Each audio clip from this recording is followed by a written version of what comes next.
ஒரு ஊர்ல ஒரு துறவி இருந்தார், புத்த சமய துறவி. அந்த ஊர் மன்னன் அவரை பத்தி கேள்விப்பட்டிருக்கான். ஒரு நாள் புறப்பட்டு போனான், துறவியின் பாதங்களை தொட்டு வணங்கினான். அதுக்கப்புறம் சொன்னான், ஐயா, நான் உங்களை அரண்மனைக்கு அழைச்சிட்டு போறதுக்காக வந்திருக்கிறேன். இனிமே நீங்க இங்க எதுக்கு இருக்கணும் அப்படின்னானா. அவன் மனசுக்குள்ள என்ன நினைப்புன்னா, இவர் எங்க வர போறாரு, நான் ரொம்ப எளிமையானவன், எனக்கு எதுக்கு அரண்மனை வாசம்னு சொல்லி விடுவார் அப்படின்னு நினைச்சிருக்கான். ஆனா அந்த துறவி என்ன பண்ணார் தெரியுமா? அப்படியா, சரி போகலாம், வா, போய் உன் ரதத்தை கொண்டுட்டு வா, அரண்மனைக்கு போகும்பொழுது அதுக்கு தகுந்த மாதிரி ஆடம்பரமா போகணும் அப்படின்னு விட்டாரான். துறவி இப்படி சொன்னதும் அந்த மன்னனுக்கு மனசுக்குள்ள சந்தேகம் வந்துட்டுது. இவர் உண்மையிலேயே துறவி தானா, ஏமாத்து பேர் வழி மாதிரி தெரியுதே அப்படின்னு நினைச்சிருக்கான். இருந்தாலும் இனிமே என்ன பண்றது, சொல்லியாச்சு. ரதத்தை கொண்டுட்டு வந்தான். துறவி ஏறி உட்கார்ந்தார். பக்கத்துல ராஜா. அவர் ரொம்ப உற்சாகமா வரார். இவன் ரொம்ப சோர்ந்து போய் வரான். துறவி மரத்தடியிலேயே வாழ்ந்து பழக்கப்பட்டவர், அரண்மனையில எளிமையா ஒரு இடத்துல உட்காந்துக்குவார் அப்படின்னு நினைச்சான். ஆனா அப்படி இல்லை. அரண்மனைக்கு வந்த உடனே அந்த துறவி அதை கொண்டுட்டு வா, இதை கொண்டுட்டு வான்னு சொல்லி உத்தரவு போட ஆரம்பிச்சுட்டார். அரண்மனையில இருந்தா அரசனை மாதிரி இருக்கணும் அப்படிங்கிறார். ராத்திரி பூரா சௌரியமா தூங்கினார். பகல்ல அரண்மனை தோட்டத்துல உலாவ வேண்டியது, நீச்சல் குளத்துல குளிக்க வேண்டியது, இப்படியே பொழுது போக்கிட்டு இருக்கிறார். அந்த அரண்மனையில துறவி மகிழ்ச்சியா இருக்கிறார். மன்னனால அப்படி இருக்க முடியல. அவருக்கு எந்த கவலையும் இல்லை, இவனுக்கு அரசாங்க கவலைகள். துறவி அப்படி இருக்கிறத இவனால தாங்கிக்க முடியல. ஒரு நாள் அவர்கிட்டயே போய், நான் உங்ககிட்ட கொஞ்சம் பேசணும் நானா. துறவி பார்த்தார். நான் இந்த அரண்மனைக்கு வரும்பொழுதே நீ என்னமோ என்கிட்ட கேட்கணும்னு நினைச்ச, ஏன் காலதாமதம், நீ அனாவசியமா உன்னையே தொந்தரவு பண்ணிட்டு இருக்கிற, நீ கவலையா இருக்கேங்கிறது எனக்கு புரியுது. நான் மரத்தடியில் இருந்தப்போ கூட என்னை அடிக்கடி சந்திச்சுக்கிட்டு இருப்ப, ஏதாவது விளக்கம் கேட்கறது உண்டு. இங்க வந்த பிறகு என்னை சந்திக்கிறது கூட அபூர்வமா போயிட்டுது. நீ இப்போ என்ன கேட்க போறேங்கிறது எனக்கு தெரியும், இருந்தாலும் கேள் அப்படின்னாராம். வேற ஒண்ணும் இல்லைங்க, இப்போ உங்களுக்கும் எனக்கு என்ன வித்தியாசம், 2 பேரும் அரண்மனையில தான் இருக்கிறோம்.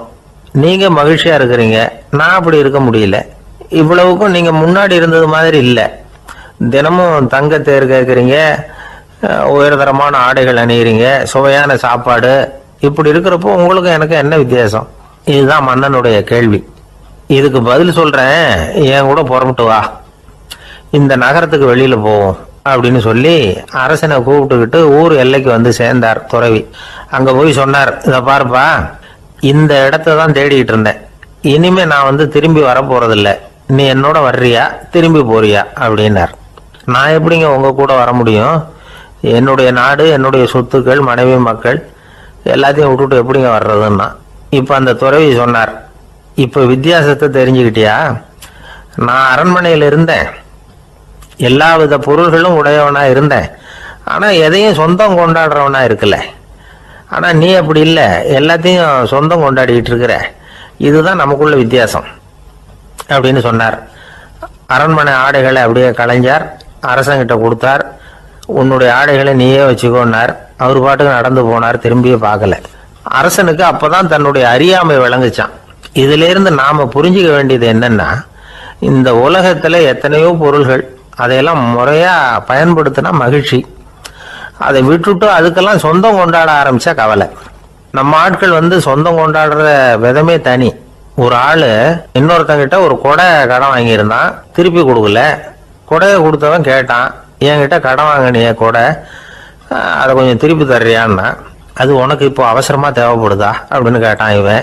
எனக்கு தேவைப்படல, அந்த கொடையை நான் யாருக்கிட்ட வாங்கியிருந்தேனோ அவனுக்கு இப்போ அது அவசரமா தேவைப்படுது அப்படின்னு அந்த ஆள். ஒரு ரயில் வேகமா போயிட்டு இருக்கு. அது ஒரு ரயில்வே ஸ்டேஷன்ல கொஞ்ச நேரம் நின்னுது. அப்போ அதுல ஒரு ஆள் ஏறினார். தலையில ஒரு மூட்டையை வச்சிருந்தார். மூட்டையை தலையில சுமந்துக்கிட்டே உள்ள வந்தாரு. மூட்டையை தலையில சுமந்துக்கிட்டே ஒரு இடத்துல உட்கார்ந்தார். ரயில் மறுபடியும் புறப்பட்டது. இவர் தன் தலையில இருந்த மூட்டையை கீழே இறக்கி வைக்கணும்ல, வைக்கல, சுமந்துக்கிட்டே வர்றார். எதிரில் உட்கார்ந்துருந்தவர் கேட்டார், ஏங்க ஏன் இப்படியே உட்கார்ந்துருக்கிறீங்க தலையில மூட்டையை வச்சுக்கிட்டு, மூட்டையை கீழே இறக்கி வைக்கலாமே அப்படின்னார். வேணாங்க, பாவம், தலையில இருக்கிற மூட்டையை இறக்கி ரயில்ல வச்சா ரயிலுக்கு பாரம் அதிகமா இருக்கும் அப்படின்னாரு அவரு. இப்படி ஒரு ஆளை பார்த்தா நமக்கு சிரிப்பு தான் வரும். ஏன்னா ரயில்ங்கிறது அந்த மூட்டையையும் சேர்த்து சுமந்துக்கிட்டு தான் போகுது. அவன் அந்த மூட்டையை தலையில வச்சிருந்தாலும் ஒண்ணுதான், தரையில வச்சிருந்தாலும் ஒண்ணுதான். அதனால ரயிலுக்கு எந்த மாற்றமும் ஏற்பட போறதில்லை. அதே மாதிரி தான் நம்ம மனமும். இதுவும் ஒரு தேவையில்லாத சுமை, அனாவசியமா சுமந்துக்கிட்டு இருக்கிறோம். இத கீழே இறக்கி வச்சுட்டா வாழ்க்கை பிரயாணம் சுகமா இருக்கும். ரயில் பிரயாணம் பண்ற அந்த ஆள் மூட்டையை சுமக்கிறான், வாழ்க்கை பிரயாணம் பண்ற நாம மனசை சுமக்கிறோம். இது ரெண்டுக்கும் எந்த வித்தியாசமும் இல்லை. மனசை கீழே இறக்கி வச்சுட்டா பாரம் இல்லாமல் வாழலாம், பறவைகள் மாதிரி பறக்கலாம், குழந்தைகள் மாதிரி கள்ளங்கபடம் இல்லாம வாழலாம். இந்த வெளி உலகத்துல நாம நிலை பெற்று இருக்கணும், வேரூன்றி இருக்கணும். அதே சமயம் நம்முடைய உள்வெளியில ஆன்மீக வாழ்க்கையில பாரம் இல்லாம இருக்கணும். அப்போ பறக்கணும், நதியை போல ஓடணும், மிதக்கணும். பயணம் சுகமா இருக்கும், களைப்பு தெரியாது, கவலை தெரியாது. ஒரு சீடன் போதி தர்மரை நாடி வந்தான். குருவே, நீங்கள் என்ன வெறுமையாக இருக்க சொன்னீங்க, நான் இப்ப மறுபடியும் வெறுமையானவன் ஆகிட்டேன், அதனால இப்ப என்ன செய்ய சொல்றீங்க என்ன அப்படின்னு சொல்லி நின்னான். உடனே அந்த குரு பக்கத்துல இருந்த ஒரு குச்சியை எடுத்து அவன் தலையில அடிச்சு, போய் அந்த வெற்றுத்தன்மையையும் வீசி எறிந்து விட்டு வா அப்படின்னார். நான் இப்போ காலியா இருக்கிறேன்னு ஒருத்தன் சொல்றான்னு வச்சுங்க, அது உண்மை இல்லை. ஏன்னா இன்னமும் அதுல நான்கிற எண்ணம் இருக்குது. எந்த சிந்தனையும் இல்லாம இருக்கிறது கடினம்தான். ஆனாலும் மனிதன் அதுல உள்ள நுட்பத்தை புரிஞ்சுக்கிட்டான்னா இவ்வளவு தூரம் தூக்கி சுமந்துக்கிட்டு வந்த அந்த மனதின் முட்டாள்தனத்தை அவனே பார்த்துட்டு சிரிப்பான். இதுதான் பெரியவங்க சொல்லியிருக்கிற ஆலோசனை. நம்மால் ஒருத்தன் தலையில ஒரு பெரிய மூங்கில் கூடையோட ரயில்ல உட்கார்ந்தான். கூடை தலையில இருந்தது, கீழே இறக்கி வைக்கல. எதிரில் இருந்தவர் கேட்டார், ஏங்க எதுக்காக அதை அனாவசியமா சுமந்துகிட்டே இருக்கீங்க, கீழே இறக்கி வைங்களேன்னார்.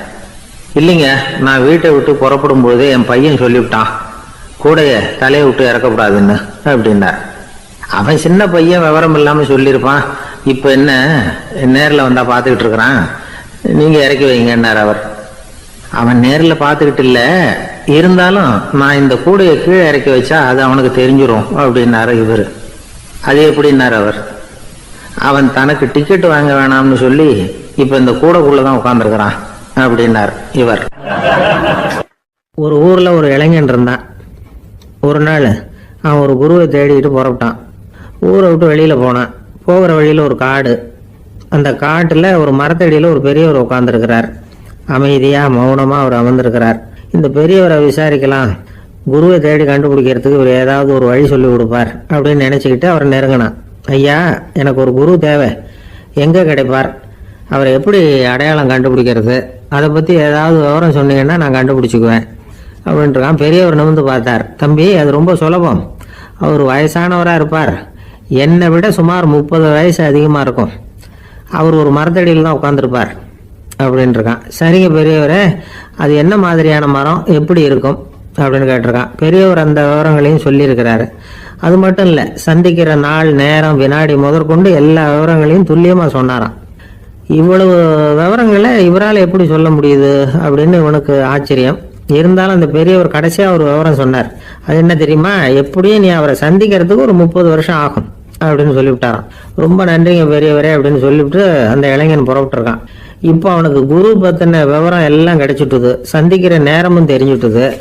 ஆனால் 30 வருஷம் அவரை தேடி அலைய வேண்டியிருக்குமே. அவன் தேட ஆரம்பிச்சான். காடு மலை எல்லாம் சுற்றி அலைஞ்சான். பல வருஷங்கள் தேடினான், அழுத்து போயிட்டான். கடைசியில் அவனுக்கும் வயசாயிட்டுது. கடைசியில் தன்னுடைய சொந்த ஊருக்கே திரும்பி போயிட்டு இருந்தான். அங்கே ஒரு மரத்தடியில் அவன் தேடிட்டு இருந்த குருநாதர் கிடைச்சார். யார் அவருன்னா, 30 வருஷத்துக்கு முன்னாடி வழி சொல்லி கொடுத்தாருல அதே பெரியவர். அவருக்கு இப்போ 30 வயசு அதிகமாக இருந்தது. அதே மரம், அன்னைக்கு பெரியவர் சொன்ன அடையாளம் இப்போ பொருத்தமாக இருந்தது. இப்போ அந்த பெரியவர் சொன்னார், சரியா வந்து சேர்ந்துட்ட, வா, உனக்காக தான் நான் இவ்வளவு காலமும் காத்துக்கிட்டு இருந்தேன் அப்படின்னாராம். என்ன சொல்றீங்கன்னு இருக்கான். 30 வருஷத்துக்கு முன்னாடி என்கிட்ட வந்தியே, அப்பவே என் காலம் முடிஞ்சு போயிருந்தது. அப்பவே என்ன உனக்கு அடையாளம் தெரியல, அதனால இவ்வளவு காலம் உனக்காக காத்துட்டு இருக்கும்படி ஆயிட்டுது அப்படின்னாராம். ஐயா, அப்பவே நீங்க சொல்லியிருக்கலாமே, இதுதான் 30 வருஷம் கழிச்சு நீ சந்திக்க போற இடம், நான் தான் உன்னுடைய குரு அப்படின்னு சொல்லியிருக்கலாமே அப்படின்ட்டு இருக்கான். அந்த பெரியவர் சிரிச்சுக்கிட்டே இதுக்கு பதில் சொன்னாராம். நான் எவ்வளவோ விவரமா தான் சொன்னேன், நீ சரியா புரிஞ்சுக்கல. காரணம், அப்போ நீ போதுமான அளவுக்கு பக்குவம் பெற்றிருக்கவில்லை. அதனால புரியும் சக்தி இல்லாம போயிட்டுதப்போ 30 ஆண்டு காலம் நீ அலைஞ்சு தெரிஞ்சிருக்கிற. அது காரணமா இப்போ உனக்கு அந்த பக்குவம் வந்துட்டுது. அதனாலதான் அடையாளம் காண முடிஞ்சது. நானே உன்னுடைய குரு அப்படின்னாராம். இதுல இருந்து என்ன தெரியுதுன்னா, ஆன்மீகத்துல மாணவனாக சேர்றதுக்கு கூட ஒரு பக்குவத்தன்மை தேவைப்படுது. ஒரு பெரிய ஞானி, அவர்கிட்ட சீடனா இருக்க ஒருத்தன் வந்தான், எதிரில் நின்னான். ஞானி அவனை வெகு நேரம் உற்று பார்த்தார். அப்புறம் சொன்னார், சீடனா இருக்கிறது ரொம்ப சிரமம்னார். நான் தயாரா இருக்கிறேன்னா. அது இன்னமும் சிரமமாச்சே, இங்கே குருவா இருக்கிறது மட்டுமே சுலபம் அப்படின்னாராம். அப்படின்னா நான் குருவாவே ஆயிடுறேன் அப்படின்னானா. இது போலவே இந்த காலத்துல கதை ஒன்று உண்டு. ஒரு பள்ளிக்கூடத்துல வகுப்பு ஆசிரியர் மாணவனை திட்டிக்கிட்டு இருந்தார். டேய், நீ 100க்கு 10 மார்க்கு தான் வாங்கிட்டு இருக்க. இவ்வளவு மோசமா நீ படிச்சா கடைசியில மாடு மேய்க்கிறது கூட லாய்க்கு இல்லாதவனா ஆயிடுவேன். அதுக்கப்புறம் என்ன செய்ய போற அப்படின்னாராம். பையன் தலையை சொரிஞ்சுக்கிட்டே சொன்னானா, சார் அப்படின்னா ஒன்று செய்யறேன் அப்படின்னானா. இவர் கேட்டிருக்கார், என்ன செய்ய போறேன்னு. வேற என்ன சார், உங்களை மாதிரி ஒரு ஆசிரியர் ஆயிடுறேன் அப்படின்னானா. துருக்மேனியாவில் அஷ்காபாத் அப்படின்னு ஒரு நகரத்துல ஒரு புவியியல் விஞ்ஞானி இருந்தார். அவரு ஒரு நாய்க்குட்டி வளர்த்தார். ஒரு நாள் முன்னிரவு நேரம் ஒரு மேஜைக்கு முன்னாடி உட்காந்து அந்த விஞ்ஞானி ஏதோ கணக்கு போட்டுக்கிட்டு இருக்கிறார்.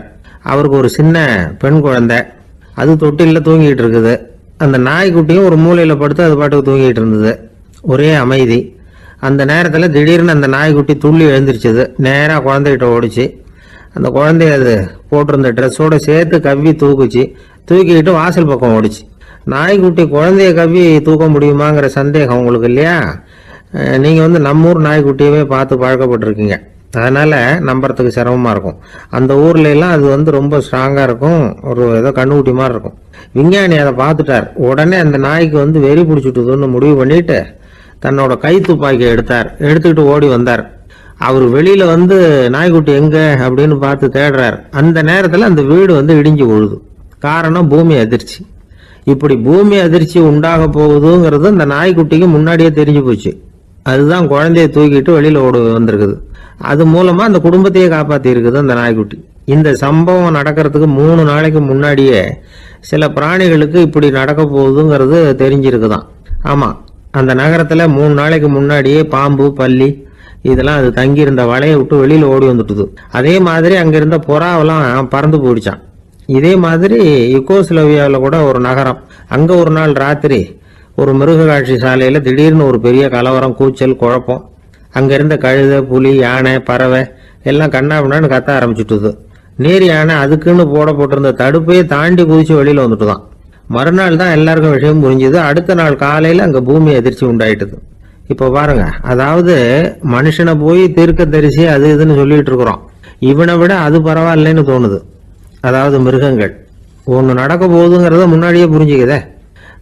சரி, இதெல்லாம் எப்படி அது முன்கூட்டி புரிஞ்சுக்குது? அதுதான் படைப்பு ரகசியம். அதை கண்டுபிடிக்கிறதுக்கு தான் மனுஷன் ஆராய்ச்சி பண்ணிட்டு இருக்கிறான். விஞ்ஞானிகளோட ஆராய்ச்சியெல்லாம் ஒரு பக்கம் இருக்கட்டும், வீட்டுக்குள்ளேயே சில ஆராய்ச்சி பண்ணி பாருங்களேன். இப்ப சில யோசனை சொல்லி அதை சோதனை பண்ணி பாருங்க அப்படின்னு ஒருத்தர் சொன்னாராம். அதாவது இப்ப மழை வருமா வராதா அப்படின்னு தெரிஞ்சுக்கணுமா, உடனே ஒரு பூனைக்குட்டி பின்னாடியே மெதுவா போய் அது என்ன செய்யுதுன்னு கவனிச்சு பார்க்கணும். பூனைக்குட்டி தன்னோட பாதத்தினால சுகத்துல அப்படி கீறிக்கிட்டு இருக்கும். அப்படி கீறினா கண்டிப்பா மழை வரும். சில சமயம் பூனைக்குட்டி அப்படி மல்லாந்து படுத்துக்கிட்டு பாதத்தை உயர தூக்கும், அப்படியும் புரளும். இப்படி செஞ்சதுன்னா அன்னைக்கும் மழை இருக்காது. அதனால முன்னாடி இருந்தது மழை வர்றதுக்கு அறிகுறி, இது மழை இல்லைங்கிறதுக்கு அறிகுறி. பறவைகள், பிராணிகள் இதுகளோட நடவடிக்கைகளை பார்த்துட்டு அதையெல்லாம் அடிப்படையாக வச்சுதான் காலநிலையை கண்டுபிடிக்கிற கருவிகளை கண்டுபிடிச்சிருக்கிறாங்க. வாத்து இருக்குல்ல, சில சமயம் தன்னோட அழகை தன்னோட இறகுகள்ல அப்படியே புதைச்சிக்கும். அப்படி செஞ்சா குளிர்காலம் வரப்போகுதுன்னு அர்த்தம். பருவநிலை குளிரா மாறப்போகுதுங்கிறதுக்கு இதுதான் அறிகுறி. சிட்டுக்குருவி இருக்குதுல்ல, அதெல்லாம் புழுதியில உளுந்து புரளும், சிறகுகளை படபடன்னு அடிச்சுக்கும். அப்படி செஞ்சா மழை வரப்போகுதுன்னு அர்த்தம். ஒண்ணு மட்டும் நாம நல்லா தெரிஞ்சுக்கணும், இயற்கையின் சீற்றம்னு சொல்றோம் இல்லையா, இயற்கை ஏன் நம்ம மேல கோவப்படுது? இயற்கையை நாம அனுசரிச்சு போறதில்ல, அதனால கோவப்படுது. காடுகளை அழிக்கப்படாது, விலங்குகளை கொல்லப்படாது, இயற்கை ஏற்படுத்தி வச்சிருக்கிற சமநிலையை கெடுக்கப்படாது. அதை புரிஞ்சுக்கிட்டு வாழ்ந்தோம்னா பூமியும் நடுங்காது, நாமளும் நடுங்க வேண்டிய அவசியம் இருக்காது. ஒருத்தர் இருந்தார், சாராய கடைக்கு போனாராம், நிறைய சாப்பிட்டார்.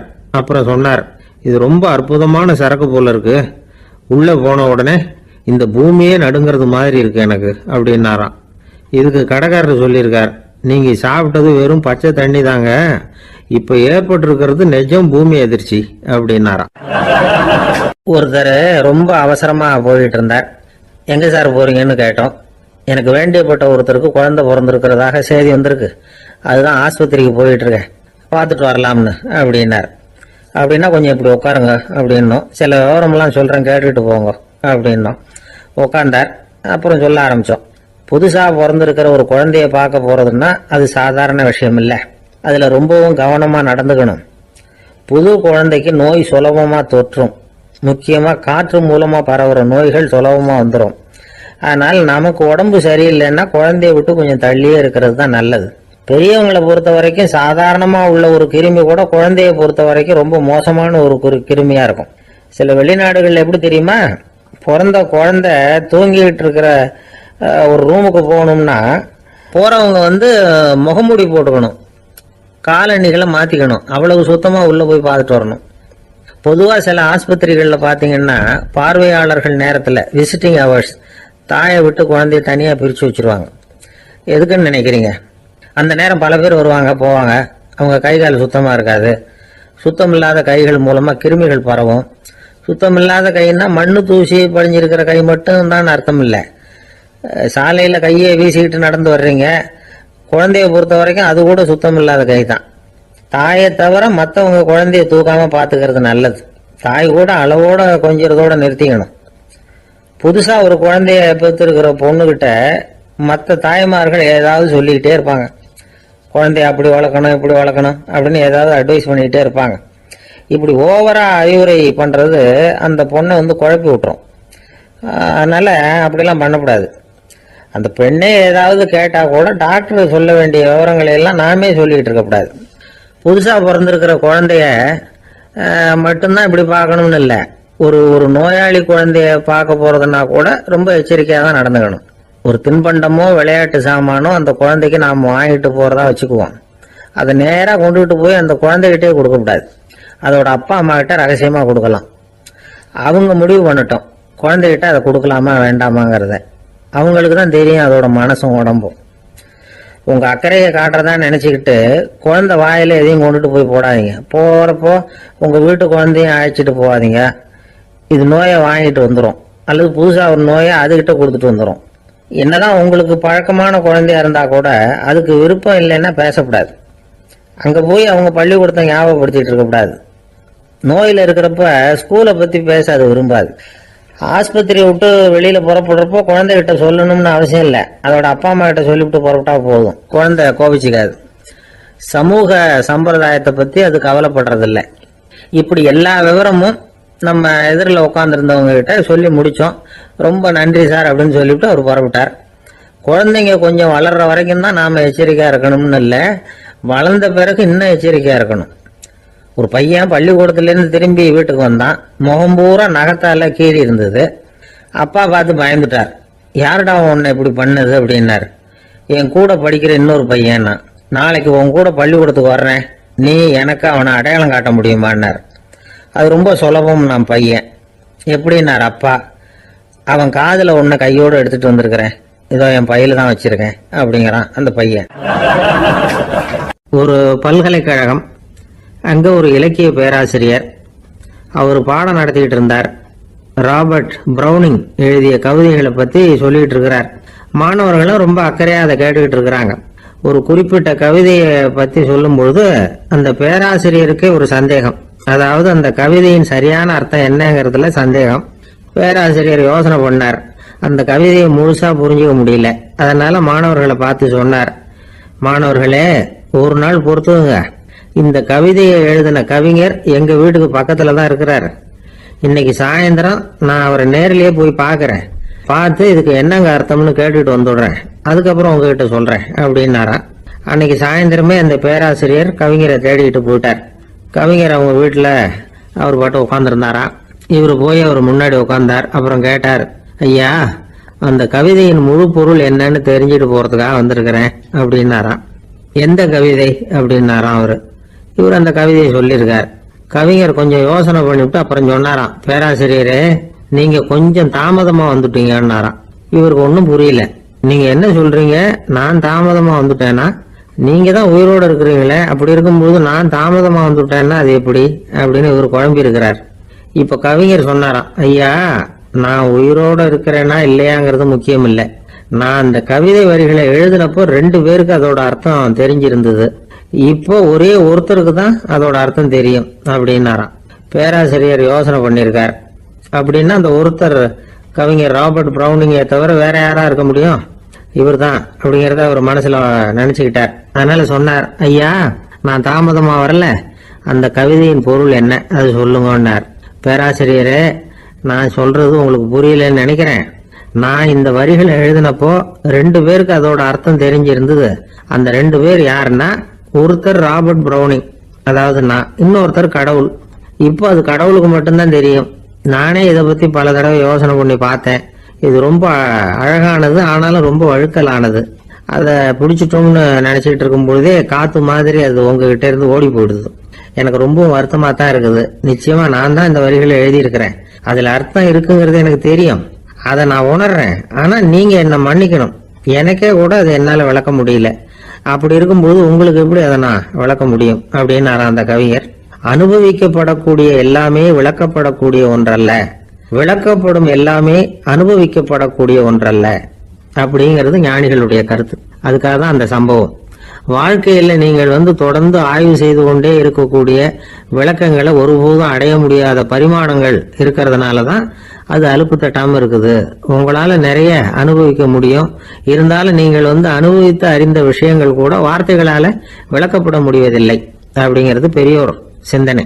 இதெல்லாம் ஒரு பக்கம் இருக்கட்டும். நமக்கு தெரிஞ்ச பேராசிரியர் ஒருத்தர் 1 மணி நேரம் ரொம்ப விவரமா வகுப்பு எடுத்தார். கடைசியா சொன்னார், மாணவர்களே, ரொம்பவும் எளிமையா விளக்கமா எல்லா விவரமும் சொல்லியிருக்கிறேன். அதனால இதுல உங்களுக்கு சந்தேகம் வர்றதுக்கு வாய்ப்பே இல்லை. இருந்தாலும் கேட்க வேண்டிய கடமை கேட்கிறேன். இது வரைக்கும் நடத்தினதுல யாருக்காவது ஏதாவது சந்தேகம் உண்டா அப்படின்னு கேட்டாராம். எனக்கு ஒரே ஒரு சந்தேகம் தான் சார் அப்படின்னு எழுந்திரிச்சு நிக்கிறான் ஒருத்தன். என்னன்னு கேட்டாராம். இது வரைக்கும் நீங்க என்ன பாடம் சார் நடத்துனீங்க அப்படின்னானா அவன். ஒருத்தர் ஒரு தவறு செஞ்சு விடுறாருன்னு வச்சுங்க, உடனே நீ செஞ்சது தவறு அப்படின்னு சொல்றது ஒரு வகை. அதுக்கு பதிலா எது சரின்னு அவர் புரிந்து கொள்ள உதவி செய்கிறது இன்னொரு வகை. இந்த 2வது வகை இருக்கு பாருங்க, நிர்வாக இயல்ல இது ரொம்ப முக்கியம். அலுவலகத்தில் வேலை பார்க்குற ஒருத்தர் முக்கியமா தெரிஞ்சுக்க வேண்டியது என்ன தெரியுமா? சக ஊழியர்கள் கிட்ட எப்படி பழகணும், மேலதிகாரிகள் கிட்ட எப்படி பழகணும், தனக்கு கீழே வேலை செய்கிறவங்க கிட்ட எப்படி பழகணும், வாடிக்கையாளர்கள் கிட்ட எப்படி பழகணும், இவங்க எல்லார்கிட்டையும் செம்மையான உறவை ஏற்படுத்திக்கிறது எப்படி, இதையெல்லாம் சொல்லிக் கொடுக்குற பாடம் தான் இன்டர் பர்சனல் ஸ்கில், திறமையான உறவு அப்படிங்கிறது. எந்த வேலையில் இருந்தாலும் சரி, இந்த உறவுகளை வளர்க்கும் திறன் உள்ளவங்க சீக்கிரம் முன்னுக்கு வந்துடுறாங்க. மற்றவங்க கிட்ட உறவை பலப்படுத்திக்கிறது எப்படி அப்படின்னு தெரிஞ்சுக்கிட்டோம்னா எந்த ஒரு தடையையும் சுலபமாக தாண்டி செய்கிற தொழிலில் முன்னுக்கு வந்துடலாம். ஹார்வர்டு பல்கலைக்கழகத்தில் ஒரு கணக்கெடுப்பு பண்ணி பார்த்தாங்களாம்.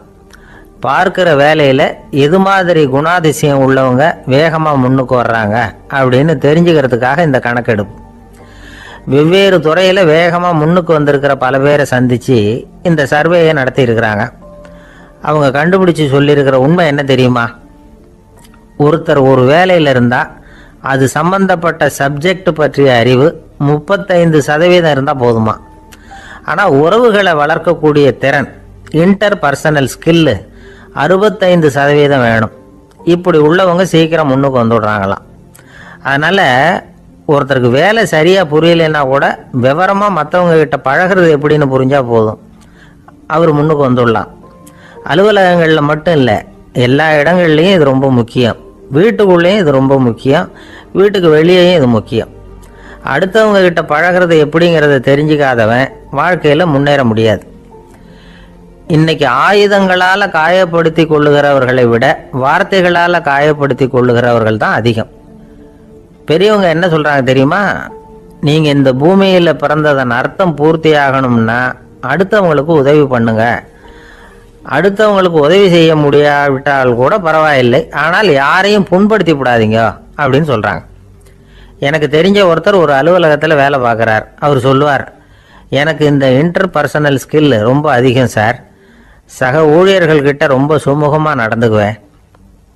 என் கூட வேலை பார்க்குற ஒருத்தருக்கு ஏதாவது ஒரு கஷ்டம்னா அந்த சமயத்தில் அவர் செய்ய வேண்டிய வேலையை நான் செஞ்சிருவேன் சார் அப்படிம்பார். நான் அவர்கிட்ட சமீபத்தில் அப்படி ஏதாவது செஞ்சுருக்கீங்களா அப்படின்னு கேட்டேன். செஞ்சுருக்கேன் சார். போன வாரம் புதன்கிழமை ஆஃபீஸில் என் பக்கத்து சீட்டுக்காரருக்கு வயிற்று வலி. உடனே நான் மெடிக்கல் லீவ் போட்டுவிட்டு எங்கள் வீட்டுக்கு போயிட்டேன் சார் அப்படின்னார். நம்மளை மாதிரி ஒரு ஆசாமி அவன் நம்மளை மாதிரியே கற்பனை பண்ணான். அதாவது நாம தான் இந்த உலகத்தில் ரொம்பவும் கஷ்டப்படுறோம், மற்றவங்க எல்லாம் சந்தோஷமா இருக்கிறாங்க அப்படின்னு அவன் நினச்சிக்கிட்டான். அவன் ஒரு நாள் கடவுளை வேண்டிக்கிட்டானா, சுவாமி, இந்த உலகத்துல எவ்வளவோ பேர் இருக்கிறாங்க, ஒவ்வொருத்தருக்கும் ஒவ்வொரு விதமான கஷ்டம் இருக்கலாம், ஒத்துக்கிறேன். இருந்தாலும் எனக்கு அது கொஞ்சம் அதிகமா இருக்கிறது மாதிரி தெரியுது. அதனால நீங்க எனக்காக ஒரு சின்ன உதவி செஞ்சா போதும். அது வேற ஒண்ணும் இல்ல, என்கிட்ட இருக்கிற துயரங்களை இன்னொருத்தர் யாருகிட்டயாவது கொடுத்துருங்க, அவர்கிட்ட இருக்கிற துயரங்களை என்கிட்ட மாத்தி கொடுத்துருங்க. ஒரு மியூச்சுவல் டிரான்ஸ்பர், அவ்வளவுதான். அப்படி பண்ணிவிட்டா போதும் அப்படின்னு வேண்டிக்கிட்டானான். அன்னைக்கு ராத்திரியே அவன் ஒரு கனவு கண்டிருக்கான். வானத்திலிருந்து ஒரு குரல் கேட்டிருக்கு. அது என்ன சொல்லிச்சு தெரியுமா? ஏ ஜனங்களே, எல்லாரும் அவங்கவுங்க கஷ்டங்களை ஒரு பையில போட்டு எடுத்துக்குங்க. அப்படி எடுத்துக்கிட்டு நேரா இந்த ஊர் எல்லையில இருக்கிற கோயிலுக்கு வந்து சேருங்க அப்படின்னு அந்த குரல். ஆஹா, கடவுள் நம்ம பிரார்த்தனைக்கு செவி சாய்ச்சுட்டார் அப்படின்னு சந்தோஷப்பட்டான் இவன். உடனே என்ன பண்ணான்? தன்கிட்ட இருந்த கஷ்டத்தையெல்லாம் ஒரு சாக்கு பையில போட்டு எடுத்துக்கிட்டான். வீட்டை விட்டு வெளியில வந்தான். தெருவில் இறங்கி நடக்கிறான். அங்க பார்த்தா ஏகப்பட்ட பேர் ஆளுக்கு ஒரு பைய தூக்கிக்கிட்டு கோயிலுக்கு போயிட்டு இருக்கிறாங்க. சில பேர் மூட்டையா கட்டி தலையில சுமந்துக்கிட்டு போயிட்டு இருக்கிறாங்க. இவன் பார்த்தான். இவனுக்கு ரொம்ப ஆச்சரியமா இருந்தது. ஏன்னா எல்லாரும் வச்சிருக்கிற பைய இவன் பைய விட பெருசா இருந்தது. இவன் பை தான் இருக்கிறதுலயே கொஞ்சம் சின்னதா தெரிஞ்சது. இப்ப அவன் மறுபடியும் சாமியை வேண்டிக்கிட்டான். கடவுளே, இப்ப உள்ள சூழ்நிலையை கவனிச்சா என்கிட்ட இருக்கிற பைய பரவாயில்லன்னு தோணுது. அதனால வேற பை எதையும் மாத்த வேணாம், இதுவே பரவாயில்ல, இந்த பையோட திரும்பி வீட்டுக்கு போனா போதும்னு நினைக்கிறேன் அப்படின்னு ஏதோ நினைக்க ஆரம்பிச்சுட்டான். எல்லாரும் கோயிலுக்கு போய் சேர்ந்தாங்க. கோயில்ல அந்த குரல் மறுபடியும் கேட்டுது. எல்லாரும் அவங்கவுங்க பைகளை சோகத்துல தொங்க விடுங்க, திடீர்னு விளக்குகள் அணையும், மணி அடிக்கப்படும், அதுதான் அடையாளம். அந்த சமயத்துல இருட்டுல உங்களுக்கு வேண்டிய பைய நீங்க மாத்தி எடுத்துக்கலாம், தேர்ந்தெடுத்துக்கலாம். வெளிச்சம் இருக்கிறப்பவே உங்களுக்கு பிடிச்ச பைக்கு பக்கமா பார்த்து நீங்க நின்னுக்கலாம் அப்படின்னு சொல்லி விவரம் சொல்லிச்சான் அந்த குரல். அப்படி சொன்னதுக்கு அப்புறம் திடீர்னு விளக்கு அணைஞ்சுது, மணி அடிச்சுது. கொஞ்ச நேரம் கழிச்சு மறுபடியும் விளக்குகள்லாம் எரிஞ்சுது. இப்போ பார்த்தா எல்லாரும் அவங்கவுங்க பையே கெட்டியா பிடிச்சிட்டு நிக்கிறாங்க. இவனும் அப்படியே நிக்கிறான். இவன் மெதுவா பக்கத்துல நிக்கிறவங்க கிட்ட கேட்டானா, ஏன் நீங்க பைய கையிலேயே வச்சிருக்கிறீங்க, செவுத்துல மாட்டலையா அப்படின்னு கேட்டிருக்கான். இல்லப்பா, நீ ஏன் கையிலேயே வச்சிருக்கிறியோ அதே காரணத்துக்காக தான் நாங்களும் வச்சிருக்கிறோம். நம்ம கவலைகளை பத்தி நமக்கு ஓரளவுக்காவது தெரியும். ஆனா மற்றவங்க கவலைகள் நமக்கு பரிச்சயம் இல்லாதவை, பழக்கம் இல்லாதது. அதனால நமக்கு தெரிஞ்ச கவலைகளை சமாளிக்கிறது சுலபம். தெரியாததை சமாளிக்கணும்னா மறுபடியும் ஆரம்பத்துல இருந்து ஆரம்பிக்கணும். அதனால பழைய நண்பர்களோட வாழறது தான் மேல் அப்படின்னு நானான். அதுக்கப்புறம் அவன் தன்னோட பையே போதும்னு வீட்டுக்கு திரும்பி வந்துட்டானான். இது ஒரு பெரியவர் சொல்லி இருக்கிற கதை. அதனால நம்ம கிட்ட இருக்கிற கஷ்டங்கள் தான் பெருசு, அதை இன்னொருத்தங்கிட்ட கொடுத்துட்டு மாத்திக்கலாம் அப்படின்னு நினைக்கிறது தப்பு. இதே மாதிரி இன்னொரு சம்பவம். ஒரு ஊர்ல ஒரு நாள் ராத்திரி ஆகாயத்தில இருந்து கடவுள் குரல் கேக்குது. இந்த ஊர்ல இருக்கிற ஜனங்கள்லாம் கொஞ்சம் கவனிங்க, உங்களுக்கு ஒரு செய்தி. அதாவது இங்க இருக்கிற ஜனங்கள்லயே கொஞ்சம் கூட கவலையே இல்லாத ஆள் யாருன்னு எனக்கு தெரியணும். அதனால எல்லாரும் அவங்க கவலைகளை ஒரு பையில போட்டு எடுத்துக்கிட்டு கோயிலுக்கு வாங்க அப்படின்னாரு கடவுள். உடனே வரிசையா எல்லாரும் வர ஆரம்பிச்சாங்க. எல்லார் கையிலயும் பை இருந்தது, சின்னதும் பெருசுமா. கவலையே இல்லாத ஆள் யாருன்னு தேடினார் கடவுள். ஒரே ஒரு ஆள் மட்டும் கையில எதுவும் இல்லாம வெறும் கையை வீசிக்கிட்டு ரொம்ப ஜாலியா நடந்து வந்துகிட்டு இருந்தான். கடவுள் அவங்ககிட்ட போனார். ஏப்பா, உனக்கு கவலையே இல்லையா அப்படின்னு கேட்டார். எனக்கும் சில கவலைகள்லாம் உண்டு அப்படின்னு அவன். எங்க அதெல்லாம்னு கேட்டிருக்காரு கடவுள். பின்னாடி லாரியில வந்துகிட்டு இருக்கு அப்படின்னு அவன். ஒரு சராசரி மனிதனுடைய இயல்பு என்ன? இன்பம் வந்தா துள்ளி குதிப்பான், துன்பம் வந்தா சோர்ந்து போய் ஒரு மூலையில உட்காந்துருவான். இவன் தான் சராசரி மனிதன். ஆனா ஒருத்தன் இன்பம் வந்தா அதுக்காக மகிழ்ச்சி அடையறதில்ல, துன்பம் வந்தா அதுக்காக சோர்ந்து போறதில்ல அப்படின்னு வச்சுக்கோங்க.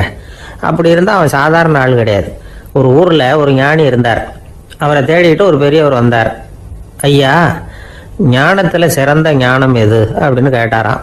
இதுக்கு அந்த ஞானி என்ன பதில் சொன்னார் தெரியுமா? இன்பத்தினால மகிழ்ச்சி அடையாமலும் துன்பத்தினால சோர்வு அடையாமலும் இருக்கிறது தான் அந்த ஞானம், பெரிய ஞானம் அப்படின்னாராம். சரி சுவாமி, அப்படிப்பட்ட ஞானம் உங்களுக்கு எப்படி வந்ததுன்னு கேட்டிருக்காரு இவர். அதை நான் ஒரு கழுதைகிட்ட இருந்து கற்றுக்கிட்டேன் அப்படின்னாராம் அவர். இவருக்கு ஒன்றும் புரியல, ஒரு மாதிரியாக முழிச்சிருக்கிறார். இதை அவர் புரிஞ்சுக்கிட்டார். நீங்கள் நாளைக்கு காலையில் நம்முடைய ஆசிரமத்துக்கு வாங்க, புரிய வைக்கிறேன்னாராம். சரின்னு அவர் போயிட்டார். மறுநாள் காலையில் ஆசிரமத்துக்கு வந்து சேர்ந்தார். ஞானி அவரை கூப்பிட்டு உட்கார வச்சார். வாங்க, வந்து இப்படி உட்காருங்க, கொஞ்ச நேரத்தில் இந்த வழியாக ஒரு கழுதை போகும், அதை கவனித்து பாருங்கன்னாரா. இவருக்கு இன்னமும் ஒன்றும் புரியாமல் போச்சு, ஒரே குழப்பம். இருந்தாலும் அந்த ஞானி சொன்னது மாதிரியே உட்காந்துருக்கிறார். கொஞ்ச நேரத்தில் அந்த வழியாக ஒரு கழுதை போச்சு. அது முதுக நிறைய அழுக்கு மூட்டைகள், அதை சுமந்துக்கிட்டு போகுது. ஒரு செலவு தொழிலாளி அதை ஓட்டிகிட்டு போகிறார். கொஞ்சம் தூரத்தில் ஒரு ஆறு இருக்குது. அங்கே போய் துணியெல்லாம் சுத்தப்படுத்திக்கிட்டு சாயந்தரமாக திரும்பி இந்த வழியாக வருவாங்க. ஞானி சொன்னது மாதிரியே இந்த பெரியவர் அழுக்கு மூட்டையை சுமந்துக்கிட்டு போகிற அந்த கழுதையை கவனித்தார். கழுதை போயிட்டுது. அதுக்கப்புறம் ஞானியை திரும்பி பார்த்தார். இப்போ அந்த ஞானி சொன்னார், சாயந்தரம் வரைக்கும் நீங்கள் இங்கேயே இருக்கணும்னார். அதே மாதிரி இவர் இருந்தார். சாயந்தரமாக அந்த ஞானி சொன்னார், ஐயா, இப்போ கொஞ்ச நேரத்தில் அந்த கழுதை இந்த வழியாக திரும்பி வரும், அதையும் கவனித்து பாருங்கன்னார். இவரும் கவனித்து பார்க்குறார். கழுதை வந்தது. அது முதுகில் சலவை செய்யப்பட்ட துணி மூட்டை, அது பாட்டுக்கு சுமந்துக்கிட்டு போய்கிட்டு இருக்குது. பெரியவருக்கு ஒன்றும் புரியல, பொறுமை இழந்துட்டார். சரி சுவாமி, இந்த கழுதைக்கும் உங்கள் ஞானத்துக்கும் என்ன சம்பந்தம் அப்படின்னார். இப்போ அந்த ஞானி விளக்கினார். ஐயா, இந்த கழுதை இதே மாதிரி தினமும் காலையில் அழுக்கு மூட்டைகளை சுமந்துக்கிட்டு ஆற்றுக்கு போகுது, மாலையில் வெண்மையான சுத்தமான துணிகளை சுமந்துக்கிட்டு திரும்பி ஊருக்கு போகுது. காலையில் இது போகும்பொழுது முதுகில் அழுக்கு மூட்டைகளை சுமந்துக்கிட்டு போகிறோமேங்கிற வருத்தமும் அதுக்கு கிடையாது. சாயந்தரம் திரும்பி வரும்பொழுது சுத்தமான துணிகளை சுமந்துக்கிட்டு வர்றோமேங்கிற மகிழ்ச்சியும் அதுக்கு இல்லை. இதை பார்த்து தான் நானும் அது மாதிரி ஞானத்தை கற்றுக்கிட்டேன் அப்படின்னாராம். அதனால் யார் கற்றுக் கொடுக்குறாங்க அப்படிங்கிறத விட எதை கற்றுக்கிறோம் அப்படிங்கிறது தான் முக்கியம். ஒரு சினிமா பார்க்குறோம், ஒரு அருவி கொட்டுறது மாதிரி காட்சி வருது, தண்ணீர் வழியுது. படம் முடிஞ்சதும் பார்த்தீங்கன்னா அந்த திரை என்ன நனைஞ்சு போயா இருக்கும். ஒரு தீப்பிடிச்சு எரியிற காட்சியே சினிமாவில் பார்க்குறீங்க, காட்சி முடிஞ்சதும் அந்த வெண் திரையே கருகி போயா இருக்கும். படத்தில் வர்ற தண்ணீரும் நெருப்பும் அந்த திரையை பாதிக்கிறது இல்லை. நாம் அந்த திரை மாதிரி இருக்கிறதுக்கு கற்றுக்கணுமா. அந்த பக்குவம் வந்துவிட்டதுன்னா இன்பமும் துன்பமும் நம்ம எதுவும் செய்யாது. ஒரு சினிமாவை பார்க்குற வரைக்கும் சிரிக்கலாம், அழலாம். பார்த்துட்டு வெளியில் வரும்பொழுது அழுதுகிட்டே வரக்கூடாது. ஒருத்தர் வந்தார், அப்படி படம் முடிஞ்சு வெளியில் வரும்பொழுது அருவி மாதிரி கண்ணீர் சிந்திக்கிட்டே வரார். ஏன் சார், படம் அவ்வளவு சோகமா அப்படின்னு கேட்டார். இன்னொருத்தர், இல்லை சார், கூட்டம் ரொம்ப குறைச்சல் சார், மொத்தம் படம் பார்க்க வந்தவங்களே 15 பேர் தான் சார் அப்படின்னார் கண்ணீரை தொடச்சிக்கிட்டே. அதுக்கு நீங்கள் ஏன் சார் அழறீங்கன்னு கேட்டார் அவர். இந்த படத்தோட தயாரிப்பாளரே நான் தான் சார் அப்படின்னாரா இவர். ஒரு ஊரில் ஒரு ஆள் இருந்தான். அவனுக்கு ஒரே ஒரு மகள். அவளை நல்ல இடத்துல கட்டி கொடுக்கணும்னு ஆசைப்பட்டான். அதுக்காக மாப்பிள்ளை தேடிட்டு இருந்தான். அவன் கொஞ்சம் வசதியான ஆள், அதனால் நிறைய பேர் வந்தாங்க. இருந்தாலும் ஒரு நல்ல குணமுள்ள மாப்பிள்ளையாக இருக்கணும் அவன் எதிர்பார்த்தான். அப்படி இருக்கணும்னு தொடர்ந்து முயற்சி பண்ணான். கடைசியாக ஒரு 3 பேர் கிடைச்சாங்க. அந்த 3 பேரில் யாரை தேர்ந்தெடுக்கிறது, இதுதான் அவனுக்கு வந்த குழப்பம். இந்த நிலைமையில் ஒரு பெரியவரை தேடி போனான். அவர்கிட்ட தன்னுடைய பிரச்சனையை சொன்னான். அவர் கொஞ்சம் யோசனை பண்ணார். அதுக்கப்புறம் 3 பேரையும் கூப்பிட்டார். இதை பாருங்கப்பா, உங்கள் 3 பேருக்கும் 3 மாத கால அவகாசம் தர்றேன். நீங்கள் இப்போ போகலாம், 3 மாதம் கழித்து திரும்பி வரலாம். அப்படி வரும்பொழுது இந்த 3 மாத காலத்தில் நீங்கள் செஞ்ச நல்ல காரியம் ஏதாவது ஒன்று சொல்லணும். அதை வச்சு உங்களில் ஒருத்தரை நாங்கள் தேர்ந்தெடுத்துக்கிறோம் அப்படின்னு சொன்னாராம். 3 பேரும் சரின்னு சொல்லிவிட்டு திரும்பி போயிட்டாங்க. 3 மாதம் ஆச்சு. அதுக்கப்புறம் ஒரு நாள் திரும்பி வந்தாங்க. அவர் அவங்கள கூப்பிட்டு உட்கார வச்சார். அப்புறம் கேட்டார், இப்போ சொல்லுங்க, இந்த 3 மாத காலத்தில் நீங்கள் செஞ்சிருக்கிற ஏதாவது ஒரு நல்ல காரியத்தை சொல்லுங்க அப்படின்னார். முதல்ல ஒருத்தன் எழுந்திரிச்சு நின்னான். ஐயா, எங்கள் அப்பா இறந்த பிறகு அவரோட கணக்கு வழக்குகளை எடுத்து பார்த்துக்கிட்டு இருந்தேன். அவர் ஒரு வியாபாரிகிட்ட 10,000 ரூபா கடன் வாங்கி இருக்கிறதாக எழுதியிருந்தார். அந்த வியாபாரி இப்போ உயிரோடு இல்லை, இருந்தாலும் அந்த வியாபாரியோட மகனை தேடி கண்டுபிடிச்சேன். கணக்கு புத்தகத்தை காட்டினேன். எங்க அப்பா உங்க அப்பா கிட்ட 10,000 ரூபாய் கடன் வாங்கி இருக்கிறதாக இதை எழுதியிருக்கிறார். அதனால அதை திருப்பி கொடுக்கறதுக்காக வந்திருக்கிறேன், இந்தாங்க அந்த பணம் அப்படின்னு சொல்லி கொடுத்துட்டு வந்துட்டேன் அப்படின்னு நானும். இதை பெரியவர் கவனமா கேட்டுக்கிட்டார். அதுக்கப்புறம் 2வது இளைஞன் எழுந்திரிச்சான். ஐயா, நான் போன மாசம் ஒரு நாள் ராத்திரி வேலையில ஒரு காட்டுப்பாதை வழியா எங்க ஊருக்கு போயிட்டு இருந்தேன்.